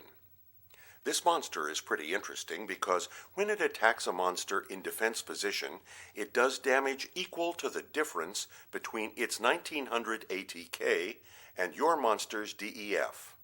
Now I enter my battle phase, and my Spear Dragon attacks your Spear Dragon. Ouch, that's not good for me. It's my Spear Dragon with 0 defense points. That is the risk of using a monster that can't defend itself. Professor, isn't there another effect of Spear Dragon? Why, yes, Ethan. The effect of Spear Dragon says it has to go to the defense position after it attacks. You are about to be in the same situation that I was in. Yes, very good observation, Ethan. Still in my battle phase, I attack your life points directly with Injection Fairy Lily. Do you wish to continue? No thanks. I'm now in the damage step of my battle phase. Since you did not activate your face-down spell or trap card yet, I know you aren't going to activate a card like Mirror Force, Wabaku, or Magic Cylinder. How did you know that? Because those cards would have to be activated during the battle step. Oh. Seeing that you have no defense on the field, I will activate Injection Fairy Lily's effect, which says that I can pay 2,000 life points during the damage step to boost its ATK by 3,000. So I do that and attack you with 3,400 ATK. Do you wish to continue? Yes, I do. I discard Kribo from my hand to activate its effect. Wow, that was an excellent move. Karibo is a multi-trigger effect monster. This means you can use its effect even on your opponent's turn. And Karibo's effect blocks damage to your life points from one monster's attack. Yep. Since I can choose to activate her effect on either my or your turn, Injection Fairy Lily is also a multi-trigger effect monster. As you showed, Karibo is a great defense against Injection Fairy Lily. Other than boosting your monster's ATK or DEF after being attacked, Karibo is currently the only way to counter Injection Fairy Lily once you enter the damage step of a battle phase. I knew that. Did you also know that you did a doubly good job with this? Now that I have less than 2,000 life points left, I can't use Injection Fairy Lily's effect anymore. So I have a monster in attack position with only 400 ATK, along with a defense position monster with 0 DEF. Not a very good defense, huh? No, not very good at all. Ethan, you have such a good understanding of all the rules, you're definitely on your way to becoming a master duelist. Ethan, dice the sun go. Just remember, we're not done. Even though you have mastered the rules, it's still important that you never stop learning. Don't forget to focus on strategy. Strategy will help you think ahead of your opponents and win lots of duels. Now I can defeat anyone. Is someone there? Professor Duel, is that you? I see who it is, but I can't believe my eyes. Is that my long-lost apprentice, Ethan? Yeah, it's me, Ethan. Is that you, Professor Duel? Where are you? Well, at the moment, I'm climbing to the top of Mount Fuji in Japan. You know me and my adventures. Yeah. It's so nice to see you again, Ethan. I should have come by sooner, Professor. It's okay, Ethan. There will always be a place for you here. Thanks, Professor. I've been wanting to talk to you about Yu-Gi-Oh! I expected that you might. Thanks to your training, I understand all the rules, but I'm still losing a lot of duels. I don't know what I'm doing wrong. Knowing the rules is only part of mastering the game. It's not enough to know the rules if you do not understand strategy. Strategy? We've been here before. Strategy is more than just knowing how to do something. It's understanding why and when to do something. Strategy will allow you to see into the future ahead of your opponents and plan your moves accordingly. That sounds hard, Professor, but I'm willing to work hard again and learn. That is, if you're willing to teach me. I'm always up for teaching one of my favorite students, but you have missed so much. We'll have to work fast to cover everything. Let's start by watching lessons I have given to some of my other students.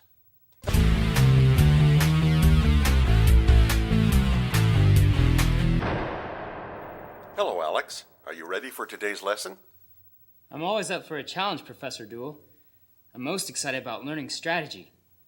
I want to conquer the dueling universe, you know? The dueling universe, huh? What do you say we start by conquering chains and standby phases first? Sounds like a good strategy, Professor. You have Mystical Space Typhoon face down in the spell and trap card zone, and I have Gemini Elf in face-up attack position, Axe of Despair equipped to Gemini Elf, and a card face down on the spell and trap card zone. It is your turn. I draw a card.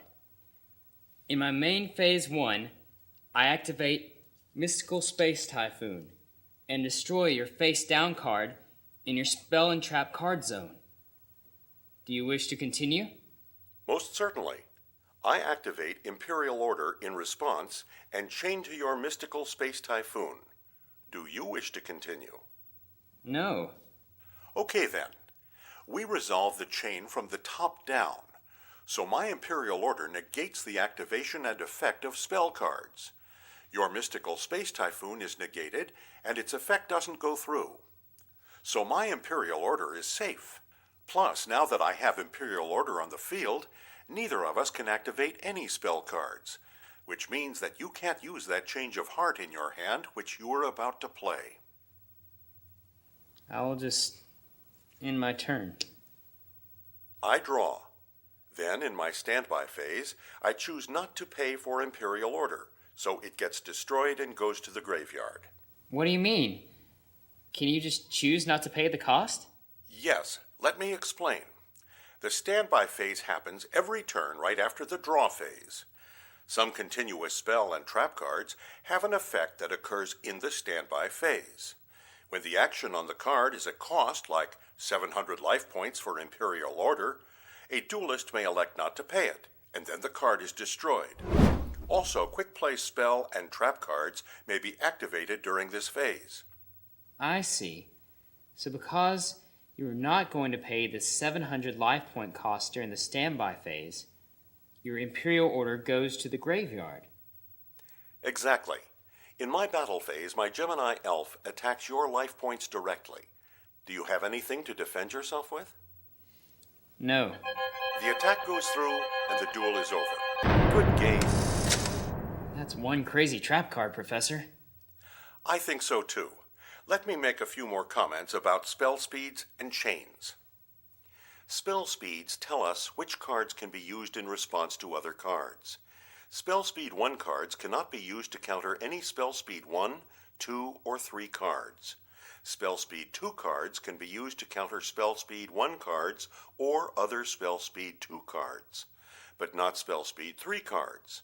Spell speed 3 cards can be used to counter any spell speed cards 1, 2, or 3.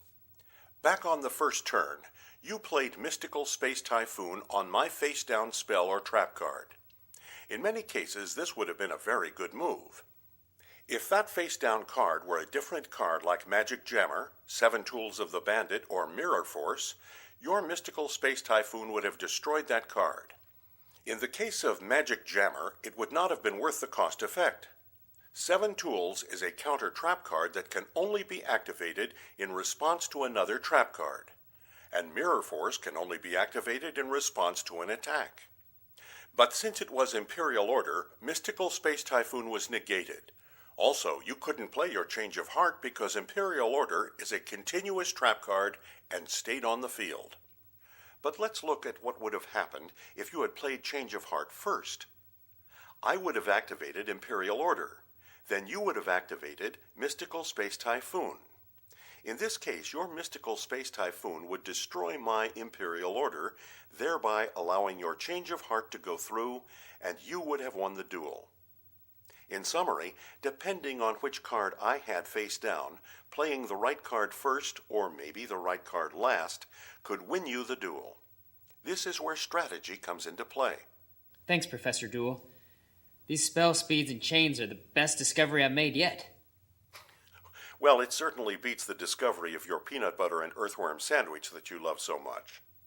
Now go off and conquer the dueling universe. Oh, I see. The standby phase is important when you have a spell card, trap card, or effect monster whose effect specifies an action during that phase. Exactly. Not too tough. Just remember that you must do your standby phase before you start to do your main phase 1 actions, like summoning or setting monsters. Got it. Now, about those advanced chains. Yeah, I remember. Chains can sometimes seem confusing, but if you work your way backwards and resolve the chain by looking at spell speeds, you can figure out every chain situation. Still clever as ever. It seems that you might need to look at some of the strategies that others have learned by reviewing their master lessons.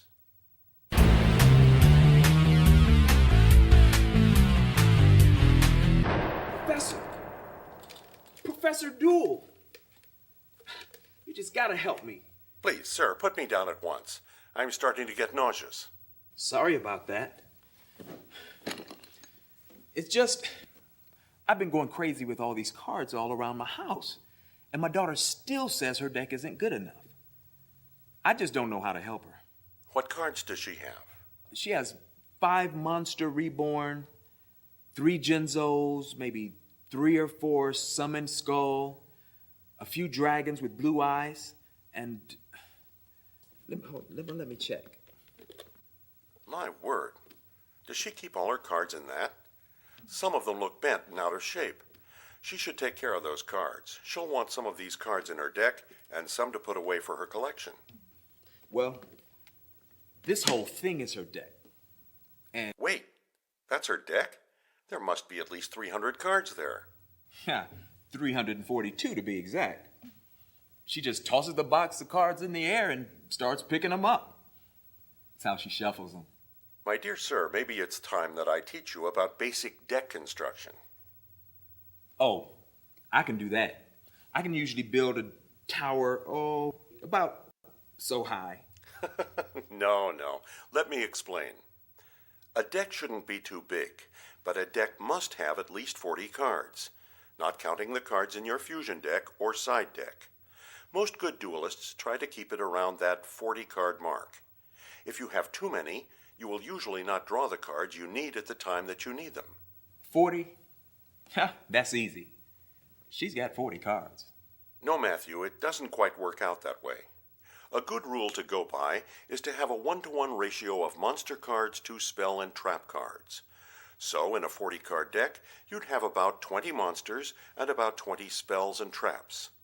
Unless you have a theme with a very complex strategy, keeping to this ratio will probably help you. Otherwise, with too few monsters, you'll have little to attack or defend with. And with too few spell and trap cards, you'll be easily overpowered and manipulated by your opponent's spell and trap cards, or high-powered monsters. And speaking of monsters, don't include too many tribute monsters. Wow, Professor, this is great stuff. I mean, great stuff. Now, every duelist knows that you can have at most 3 of any one card. But not everyone knows that you can only have 1 or 2 of some special cards. Yeah? Why? Some cards are just too powerful and are restricted to just 1 per deck, and those cards are called limited. Other cards are restricted to 2 per deck, and they are called semi-limited. And you should know that the limits include your side deck, too. Well, how do I learn about which cards are limited and which ones are semi-limited? The most up-to-date information is available on the internet. Check the official Yu-Gi-Oh website where you can find a complete list of limited and semi-limited cards there. Or you can visit schoolofduel.com where you will find a link that will take you directly to the official page. You should check the list regularly because cards are added or removed from this list from time to time. Will do, Professor. So, tell me, what's that side deck thing you mentioned? In addition to your regular deck, you can have a separate pile of exactly 15 cards called a side deck. So, what is that for? Well, when you build your playing deck, you are going to fill it with cards that help to support a strategy or playing style. You'll be expecting certain kinds of attacks from your opponent, right? I guess so. Well, you can put cards in your side deck that will help you defend against opponents whose decks are different than what you had expected. In between duels of a match, you can switch cards between your playing deck and your side deck in order to tune your deck to best compete against your opponent's deck. Well, that sounds great. It is. Just keep in mind that if you have a side deck, you must always have 15 cards in it. So that means that if you put a card from your side deck into your playing deck, you have to move 1 card from your playing deck into your side deck. You can't draw or use the cards from your side deck during a duel. So, if I have 3 of a particular card in my deck, can I have a 4th or 5th in my side deck? No. You can have a total of at most 3 of any one card in your playing deck plus your side deck. And as I said before, if a card is limited or semi-limited, then you can only have 1 or 2 of those cards combined among both your playing deck and your side deck. Got it. Okay, what else? When constructing your deck, make sure most or all of your cards complement each other and that there aren't any cards there just because you like them. Lots of my younger duelists like to put the newest, most powerful cards in their decks without having any cards to support them. Well, what do you mean support? Well, take this Gravity Bind card, for example. Gravity Bind prevents any monster with 4 or more stars from attacking, and you'd usually activate it to stop your opponent from attacking you. That makes sense. Now, if you had lots of 4 and 5-star monsters in your deck, Gravity Bind would prevent you from attacking too. You should instead add some cards to support Gravity Bind, like some strong 3-star monsters and some equip cards to boost up their ATK to the strength of a 4 or 5-star monster. Can you give me an example? Sure, I'll give you 2. Sonic Duck is a 3-star, 1700 ATK monster that is perfect for a Gravity Bind deck. And Jinzo number 7 would be a great card to add to your deck to support Gravity Bind. Jinzo number 7 can attack your opponent's life points directly. But be sure to equip your monster with spell cards like Malevolent Nuzzler, Axe of Despair, or United We Stand. An equipped Jinzo number 7 could continue to attack while Gravity Bind is activated and inflict damage to your opponent's life points directly. And the boost that your equip card adds gives Jinzo number 7 some major power. I see. Just because a card is good or shiny doesn't mean it belongs in your deck. Right. And the more different types of strategies you have in your deck, the less effective each of them will be, so stay focused. That makes sense. The different strategies might work against each other. Exactly. Now take a look at this card and read its effect. Jinzu. With no number, huh? My daughter has one of these cards. It negates all of the trap cards while it's face up. What about it? If she had a Jinzo in her deck, how might she modify her deck to support it? Well, for starters, she should probably not load up her deck with trap cards if she wanted to disable them with Jinzo. Good thinking.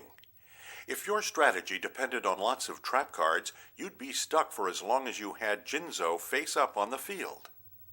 That makes a lot of sense, Professor. What next? Some people may tell you that they have their favorite card, but these staple cards are solid cards which can help out just about any deck. First, let's talk about cards that help you draw more cards. Activate Pot of Greed and draw an additional 2 cards from your deck. Pot of Greed is a powerful spell card which will help you get to all your other staple and support cards more quickly. So you're saying greed is good? Well, I'm sure having those 2 cards in my hand will give me more choices for what to do next. Right. For the same reason, Graceful Charity is a staple card too. It allows you to draw 3 cards from the top of your deck. 3 cards? That's even better than Pot of Greed. Could be, but you also have to discard 2 cards to the graveyard. But the point here is that you can look at 3 new cards, combine them with your hand, and decide which 2 are the least helpful for your current situation. So staple cards help me draw more cards, right? Not all of them. There are lots of different types of staple cards. Some staple cards help clear the field. Regeki destroys all of your opponent's monsters on the field. When your opponent has several monsters ready to attack on his next turn, or you're about to attack and want to clear your opponent's field, use Regeki to destroy them all and give yourself an advantage. Would that Dark Hole card also be a staple, even though it destroys your own monster too? Yes, definitely. You can only have 1 Regeki in your deck, so Dark Hole is a good alternative, especially when you have no monsters of your own on the field. Are there any other staple cards that destroy a bunch of my opponent's monsters, but leave mine alone? Mirror Force is a trap card you can activate only when your opponent attacks. Its effect is that it destroys all of your opponent's monsters that are in attack position. This can quickly wipe out a group of attacking monsters while protecting your own monsters on the field. Are there cards that destroy an opponent's spell and trap cards as quickly as these cards destroy monsters? Yes, there are. Heavy Storm destroys all of the spell and trap cards on the field. It's a great card to activate right before an attack to help ensure that your opponent won't counter your attack with Mirror Force or some other trap or spell card. But be careful because it destroys all of your spell and trap cards on the field too. An even better destruction card is Harpy's Feather Duster.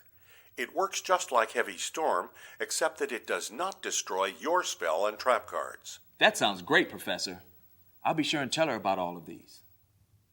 You may as well also tell her about Mystical Space Typhoon, which destroys 1 spell or trap card on either side of the field. It's an extremely useful card because it's a quick play spell card. That means you can play it from your hand during any phase of your turn, or if you set it on the field, you can activate it during your opponent's turn. Those cards all sound like they'll really help out my daughter's deck, Professor. What happens if some of her monsters end up in the graveyard? Are they gone for the rest of the duel? What about that Reborn the Monster card I found earlier? You mean Monster Reborn, and yes, it's a staple card. It allows you to move a monster from your or your opponent's graveyard to your monster card zone in face-up, attack, or defense position. Wow! So right after I destroy my opponent's monsters with Regeki or Dark Hole, I can put one of those destroyed monsters back on my side of the field and attack with it during my next battle phase, right? Exactly. And premature burial has a similar effect, but it brings monsters only out of your own graveyard and has a cost of 800 life points. I have a question for you. My daughter always seems to end up with a tribute monster in her hand that she can't summon because her own monsters keep getting destroyed. Is there a staple card that she could have in her deck that would help? Remember what I said about tribute monsters? You should limit your deck to only one or two. But if you do have one that you're having trouble summoning, you can use Monster Reborn and Premature Burial for that too. You can revive a monster and then tribute that monster to bring out your own level 5 or 6 monster. You can also use Snatch Steal or Change of Heart. Change of what? Change of Heart. With this spell card, you can gain control of one of your opponent's monsters until the end of your turn. You can use that monster to attack your opponent or even use it to bring out your own tribute monster. Change of Heart is definitely a card which can quickly turn the tide of battle if it's used wisely. And I'm guessing that if I use the selected monster as a tribute, it doesn't go back to my opponent's side of the field at the end of my turn. It goes to the graveyard when I tribute it, right? Exactly. Snatch Steal can work for you in much the same way. Snatch Steal is an equipped spell card that also allows you to take control of your opponent's monster. The effect of that card is that your opponent gains 1,000 life points during each of his or her standby phases, so long as your Snatch Steal is equipped to his or her monster. Unlike Change of Heart, whose effect lasts for only one turn, Snatch Steal's effect remains until either Snatch Steal or the monster is destroyed. And can I use the Snatch monster to tribute one of my own tribute monsters? Yes, definitely. Do that and you've successfully increased your own ATK at the same time that you've destroyed one of your opponent's monsters. Can you see why all these cards are so important to have in your deck? Yes, I sure can, Professor Duel. Altogether, they can really help me control my own destiny in a duel. Indeed they do, my friend. Here's another important concept for your daughter to know. Whenever possible, use cards with effects that disable or destroy more than one of your opponent's threats at once. For example, you could use a Dust Tornado to destroy one of your opponent's spell or trap cards, but you'd be using one of your own cards to destroy only one of your opponent's cards. It would be better for you to use a card like Harpy's Feather Duster to destroy all of your opponent's spell and trap cards at once. I call that card economy, when one card can eliminate many of your opponent's cards. And that makes Harpy's Feather Duster a better all-around card than Dust Tornado. She doesn't have that Feather Duster card. She doesn't even clean her room. Can she use something else instead? Well, you could use Heavy Storm. Just be careful with it, because you'll lose your card economy advantage if you are destroying too many of your own cards. Oh, I get it now. Let me see if I understand this card economy idea. What you're saying is that the effect of a Regeki, which will destroy all of my opponent's monster cards on the field, gives me more card economy than using Fissure, which only destroys one of my opponent's monsters. And Regeki is even better than Dark Hole because Dark Hole also destroys my own monsters, right? Right. But if you activate Dark Hole during your main Phase 1 before you summon any monsters, when you summon a monster, you will have an instant monster advantage. Its incredible power keeps it in the staple card list. Now, go share this new knowledge with your daughter. Gee, thanks, Professor. I know my daughter will appreciate all your help. I'll be back. Even after all this time dueling, I still keep my deck small. Around 40 cards. I try to stick to the 1-to-1 ratio, one trap or spell card for every monster card in my deck. That's good, Ethan. These are not hard and fast rules, but guidelines. And if you develop a unique style to your own deck, some of these guidelines may not even apply. Just like people, every deck is different and reflects a person's deck construction and dueling style. But it takes some study and practice before a duelist is ready to move very far from these guidelines. Are there some deck designs that are more effective than others? Yes, there are quite a few. So many I can't describe them all. But among the more popular are beatdown decks, which try to win the duel by attacking your opponent with strong and efficient monsters, often equipped with strong equip cards. Then there is a burner deck, which does its best to inflict direct damage rather than battle damage to win the duel. A depletion deck tries to win the duel by causing your opponent to run out of cards to draw, otherwise known as decking out. And there is one more that every duelist has heard of. You must be talking about the forbidden one. That's right, Ethan. Exodia. This deck causes an automatic win as soon as you have all 5 pieces of Exodia in your hand. But it's not as easy as it sounds. Wow, I sure would like to see all these decks at work. In time, my young friend. Not all deck designs fit every duelist style of play. Which deck designs do you think would fit me, Professor? I can think of 2 deck designs that you would probably enjoy, Beatdown and Exodia. Those are the ones that I would have picked too.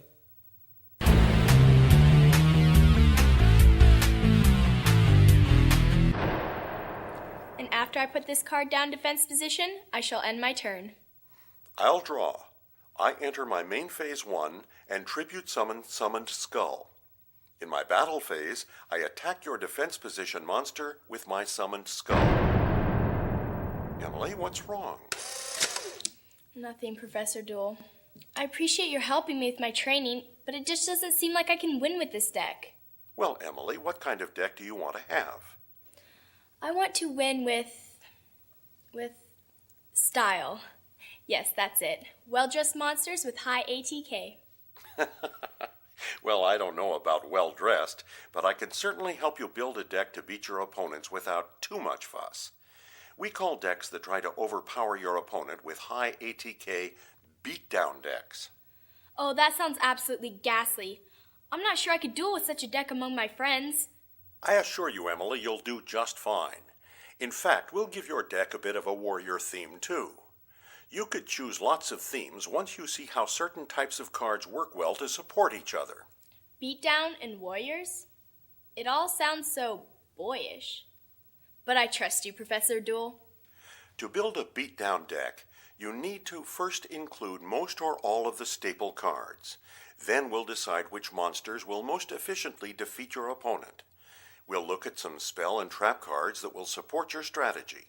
And we'll be sure to keep in mind your own dueling style, too.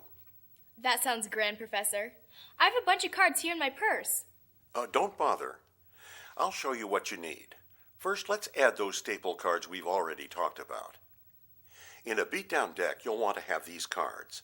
Pot of Greed and Graceful Charity each allow you to draw extra cards from your deck. Dark Hole, Regeki, and Mirror Force help to destroy lots of monsters at once. Monster Reborn and Premature Burial each allow you to bring cards back from the graveyard to the field. And to eliminate your opponent's spell and trap cards, you've just got to include Heavy Storm and Harpy's Feather Duster. You may as well include a Mystical Space Typhoon or 2 as well. Those quick play spell cards can be very handy. Those are some powerful spell and trap cards, Professor. I should have thought to include those in my deck long ago. But what about monsters? Lots of high-powered monsters like Blue Eyes, White Dragon, right? Glad you asked, but no. Because you want the ability to play a monster on a given turn, you'll want to limit the number of tribute monsters. Jinzo would be a perfect choice for your deck. Jinzo is a level 6, 2400 ATK monster whose effect is to negate the effect and activation of all trap cards. That's quite impressive, Professor, to say the least. You should also add some high-powered non-tribute monsters. Goblin Attack Force is a 4-star 2300 ATK monster. This card does have a side effect, however. It is switched to defense position after attacking until the end of the second term after it attacks. That makes it very good trap bait. With this monster in defense position, your opponent may try to attack, only to find your Mirror Force waiting for him. And if you've got a marauding captain, your Goblin Attack Force will be protected. Marauding Captain? That sounds so barbaric. Perhaps, but necessary. Marauding Captain prevents your opponent from attacking any other warrior-type monsters, and Goblin Attack Force is a warrior. Marauding Captain also allows you to special summon one non-tribute monster to the field when he is normal summoned. What if I special summon another Marauding Captain? Good question, Emily. I'm very proud of you. If you had two Marauding Captains on the field, because of their effect, they prohibit your opponent from attacking these two cards. Once they are on the field, they cannot be defeated in a battle. However, they are still vulnerable to spell and trap cards and affect monsters. Can you see how helpful those Marauding Captains will be? Yes, they are exquisite. Now here's a card that I think you'll like quite a bit. These young ladies are Gemini Elf, a 1900 ATK monster. With an ATK that high, it most certainly is a tribute monster. Actually, Emily, it's a level 4 monster and requires no tribute. That's why it is such a great card for your deck. There are many 1700 and 1800 point monsters to be found, but very few with this much power and no side effects. And they're so elegantly dressed, too. I thought you'd like that. Are you sure there's no cards like Teacup Fairies? Or a spell card like Let's Be Friends? How about Injection Fairy Lily? Fairies and flowers? Yay. That's one of my favorite cards. Even though it has low ATK, I know all about how I can pay 2,000 life points to increase its ATK by 3,000 during the damage step of a battle. Were you listening in when I was talking to young Ethan some years ago? Eavesdrop? Me? Never. But I would be all ears to hear about some more monsters for my deck.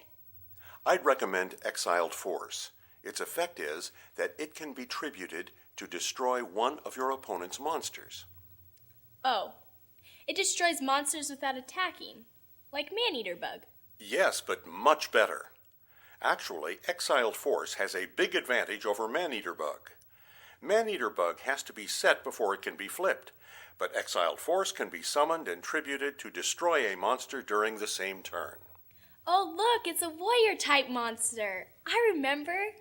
Yes, that charming Marauding Captain. If both Exiled Force and Marauding Captain are on the field at the same time, Marauding Captain will protect him till I want to use his effect, right? Excellent work. Excellent. And if I normal summon Marauding Captain, I could actually special summon Exiled Force, then use Exiled Force's effect to destroy one of my opponent's monsters. I'm so proud of you, Emily. You really seem to understand all of this. Remember, you should always be on the lookout for cards that work well together, like these warrior monsters do. Here's another example of using two cards that work well together. Ring of Destruction allows you to destroy one face-up monster card and inflict direct damage equal to the monster's ATK to both you and your opponent. A card that damages me? I know that's not the proper thing to put in my deck. Perhaps, but in cases where you have no other monster cards on the field, you might as well take the damage if they were going to attack you directly anyway. But you can use this card with another card and make a combo. Combo? As we've been discussing, a combo is any collection of cards, usually 2 and sometimes 3 or more, that work together in a way that produces a desired effect, just like Exiled Force and Marauding Captain. I get it. It's all about cards supporting each other. That sounds right. What supports Ring of Destruction, then? Lots of cards actually support Ring of Destruction. Look for cards that deal with direct damage in some way by stopping it or even redirecting it. Barrel Behind the Door's effect is to take direct damage aimed at you and turn it toward your opponent. By activating it after Ring of Destruction, your opponent loses a monster and receives double the damage. Oh, that's too bad for him, but excellent for me. What else do I need in my deck? Well, since we started talking about spell cards for your beatdown deck, let's continue. When you're thinking about which spell cards are needed for a beatdown deck or for any deck, think about your theme and your strategy. A beatdown deck is all about overpowering your opponent. For instance, you should use Nobleman of Crossout when dealing with an opponent who likes to use effect monsters. Yeah, a couple of Maneater Bugs could really hurt my precious monsters. Nobleman of Crossout sends any face-down monster to the graveyard without flipping it. And if it is a flip effect monster, Nobleman removes any cards from both decks that are exactly like it. Both you and your opponents have to show each other your decks to ensure that all of the targeted monsters are removed. That sounds fair.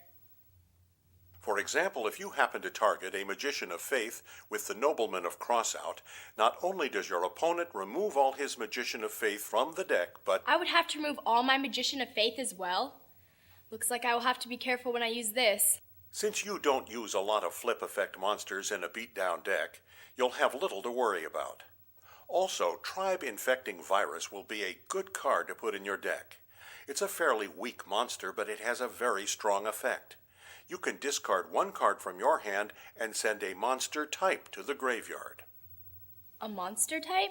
Right, not just a monster. As with Nobleman of Crossout, you've got to destroy a single monster. Tribe Infecting Virus can destroy several monsters if they are the same type.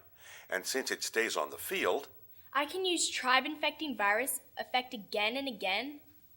Oh, this is truly outstanding. be careful, however, since the card removes all of one type of monster from both sides of the field. Think carefully before you use it, and read all your cards carefully as well to make sure you're sending none of your own monsters to the graveyard. You sure have given me a lot of advice, Professor Duel. I nearly have my whole deck together. Just a couple more cards here and a few more there. I should have an unbeatable deck. That's right, Emily, but first look at cards that help with your theme. We have focused a bit on a warrior theme, but we could just as easily have built a deck with a spellcaster theme, a dragon theme, a gravekeeper theme, or countless others. I'll do that, Professor. And then I'll just have to make a deck cozy for my killer beatdown deck. You do that, Emily. You do that. There's a lot of planning to build a strong deck. I mean, I don't have a beatdown deck like Emily, but the same concepts apply for most decks. That's right. Like I said before, always read the description of the cards carefully. Support the strength of your deck and cover the weaknesses. Solid deck building skills will always win out in the end. Yeah, you're right. I should go back through my deck and see where it can be improved. Who knows? One day it might be as good as Ryan, this year's Duelist champion. I know you will. I've taught Ryan this year's School of Duel champion, and I can honestly say... You taught the Duelist champion? Please put me down. I don't know why everyone feels the need to pick me up and shake me around. For your information, I was about to say Ryan wasn't much different than you. Why, this reminds me of one of my lessons with him.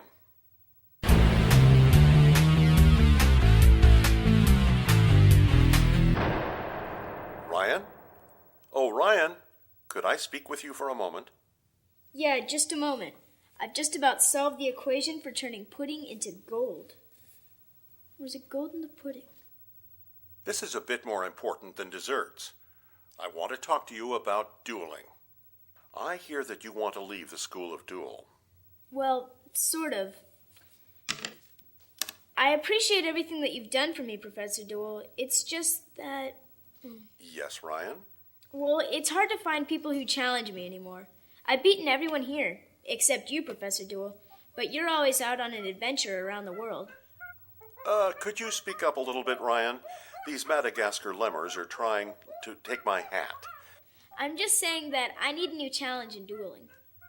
I think I know what you need. You could use a good challenge, like this. I've never seen cards like this before, Professor. They don't seem very powerful. How will they help me? These are the pieces of Exodia. Separate, they are weak monster cards, but together they have the special power of winning the game. Winning the game? Like it has a high ATK? Not like that at all. As you know, Ryan, there is more than one way to win the duel. Everyone knows that the first way to win is to reduce your opponent's life points down to 0. The second way occurs when your opponent runs out of cards and is unable to draw when he has to. There is another way, a special way. Really? Yes. By collecting the pieces of Exodia in your hand, you instantly win the game. That sounds too easy. Why haven't I heard of this before? Because it's not easy to do. Actually, it's very difficult. As you see, the 5 pieces of Exodia each represent a piece of the monster. The left and right arms, the left and right legs, and finally the body. Separately, these cards are weak and would hinder any deck. If some of the pieces are in your graveyard, or even just your deck, a victory cannot be declared. You must have all 5 pieces of Exodia in your hand to win. This is highly illogical. Improbable. Yes, Ryan. This is one of the toughest ways to win. The strategy behind an Exodia deck lies in using cards in your deck that increase your chances of getting the 5 pieces of Exodia in your hand. It's all about strategy, planning, and increasing your odds of getting the cards you need. That sounds very technical. I love it. As you know, the minimum requirement for any deck is 40 cards. For an Exodia deck, it is essential that you keep your deck at the minimum 40 cards. The higher the number of cards in your deck, the harder it becomes to reach the pieces of Exodia. Also, you should never just throw the pieces of Exodia in an existing deck in hopes of randomly assembling the pieces in your hand. You must design a deck and a strategy around the idea of assembling the Exodia in your hand. Sort of like the way you would design a beatdown deck behind the idea of using high ATK to constantly attack your opponent? Exactly. Now, I'll let you design the deck. What, me? But I need to do research, read a few more books, go to schoolofduel.com for some inside tips. It's all right, Ryan. Everything you need is here. Just tell me what would be the first things to think about when designing an Exodia deck. And remember, theme of the deck is to get the pieces of Exodia in your hand, not to attack your opponent's life points. Good point. Well, I guess if I want to focus on getting the pieces of Exodia in my hand, I should find cards that help put more cards in my hand. Like these? That's amazing, Professor. And these were some of the cards I was thinking about. Right. As you know, Pot of Greed is a staple to nearly every deck. Graceful Charity does nearly the same thing by allowing you to draw 3 cards, but requires you to discard 2 cards from your hand. Upstart Goblin is a good card because you can draw an extra card and only pay the cost of 1,000 extra life points to your opponent. Give life points to my opponent? But I'll never win that way. But this isn't about life points. This is about Exodia. Your opponent could have 100,000 life points, and with Exodia in your hand, you'll still win. Sangan and the Witch of the Black Forest both have effects that help you search through your deck for pieces of Exodia, since each piece has a low ATK and DEF. Right. They act as a small defense against attacks, but I get their effect when they go to the graveyard. That's a 2-for-1 deal. Good thinking. Not only is it important to assemble the pieces of Exodia, but you need to protect your life points until you're finished. Since you need to keep your deck small to focus more on assembling the pieces, you can use cards like Dark Hole to wipe out all the monsters on the field. Also cards like Swords of Revealing Light, Gravity Bind, and Messenger of Peace will help you stall your opponent's monsters from attacking you. Like the cards I use in my stall deck. By using cards that stop my opponent from attacking for a couple rounds, I have more time to get my Exodia pieces. Not only do you need to slow down your opponent, you need to speed up the rate you move through your deck. The quicker you can get through all the cards in your deck, the quicker you can assemble Exodia. Painful Choice is a great card for any Exodia deck. Once activated, Painful Choice allows you to search for 5 cards in your deck and show them to your opponent. Your opponent will pick one of the cards to go in your hand, and the others will go to the graveyard. I lose 4 cards to the graveyard, and my opponent gets to see one of the cards in my hand? That doesn't sound very smart. Well, normally you're right. Losing 4 good cards from your deck can hurt your chances to win. But this isn't an ordinary deck. Going through your deck as quickly as possible will help you find the pieces quicker. Just be careful not to put any of your Exodia pieces in the graveyard, right? Actually, no. It's true that you can only win with all parts of Exodia in your hand, but if 1, 2, or 3 of them happen to go to the graveyard, Backup Soldier will help you bring them back from the graveyard into your hand. Backup Soldier is a trap card you can activate once there are 5 or more monsters in the graveyard to retrieve 3 non-effect monsters back into your hand. Wait, isn't the head of Exodia an effect monster? Correct. You'll have to find another way to retrieve the head of Exodia from the graveyard if it is destroyed. But it's not easy. Monster Reborn can bring the head back to the field, but it's very likely it will be destroyed again and end up back in the graveyard. So how do I get it back into my hand? That's why you'll want a Penguin Soldier or a Hain Hain in your hand. Hain Hain can send any monster on the field back to its owner's hand, and Penguin Soldier can send up to 2 monsters back to their respective owner's hand. You'll need to look into other monsters who can provide defense as you're collecting the pieces of Exodia.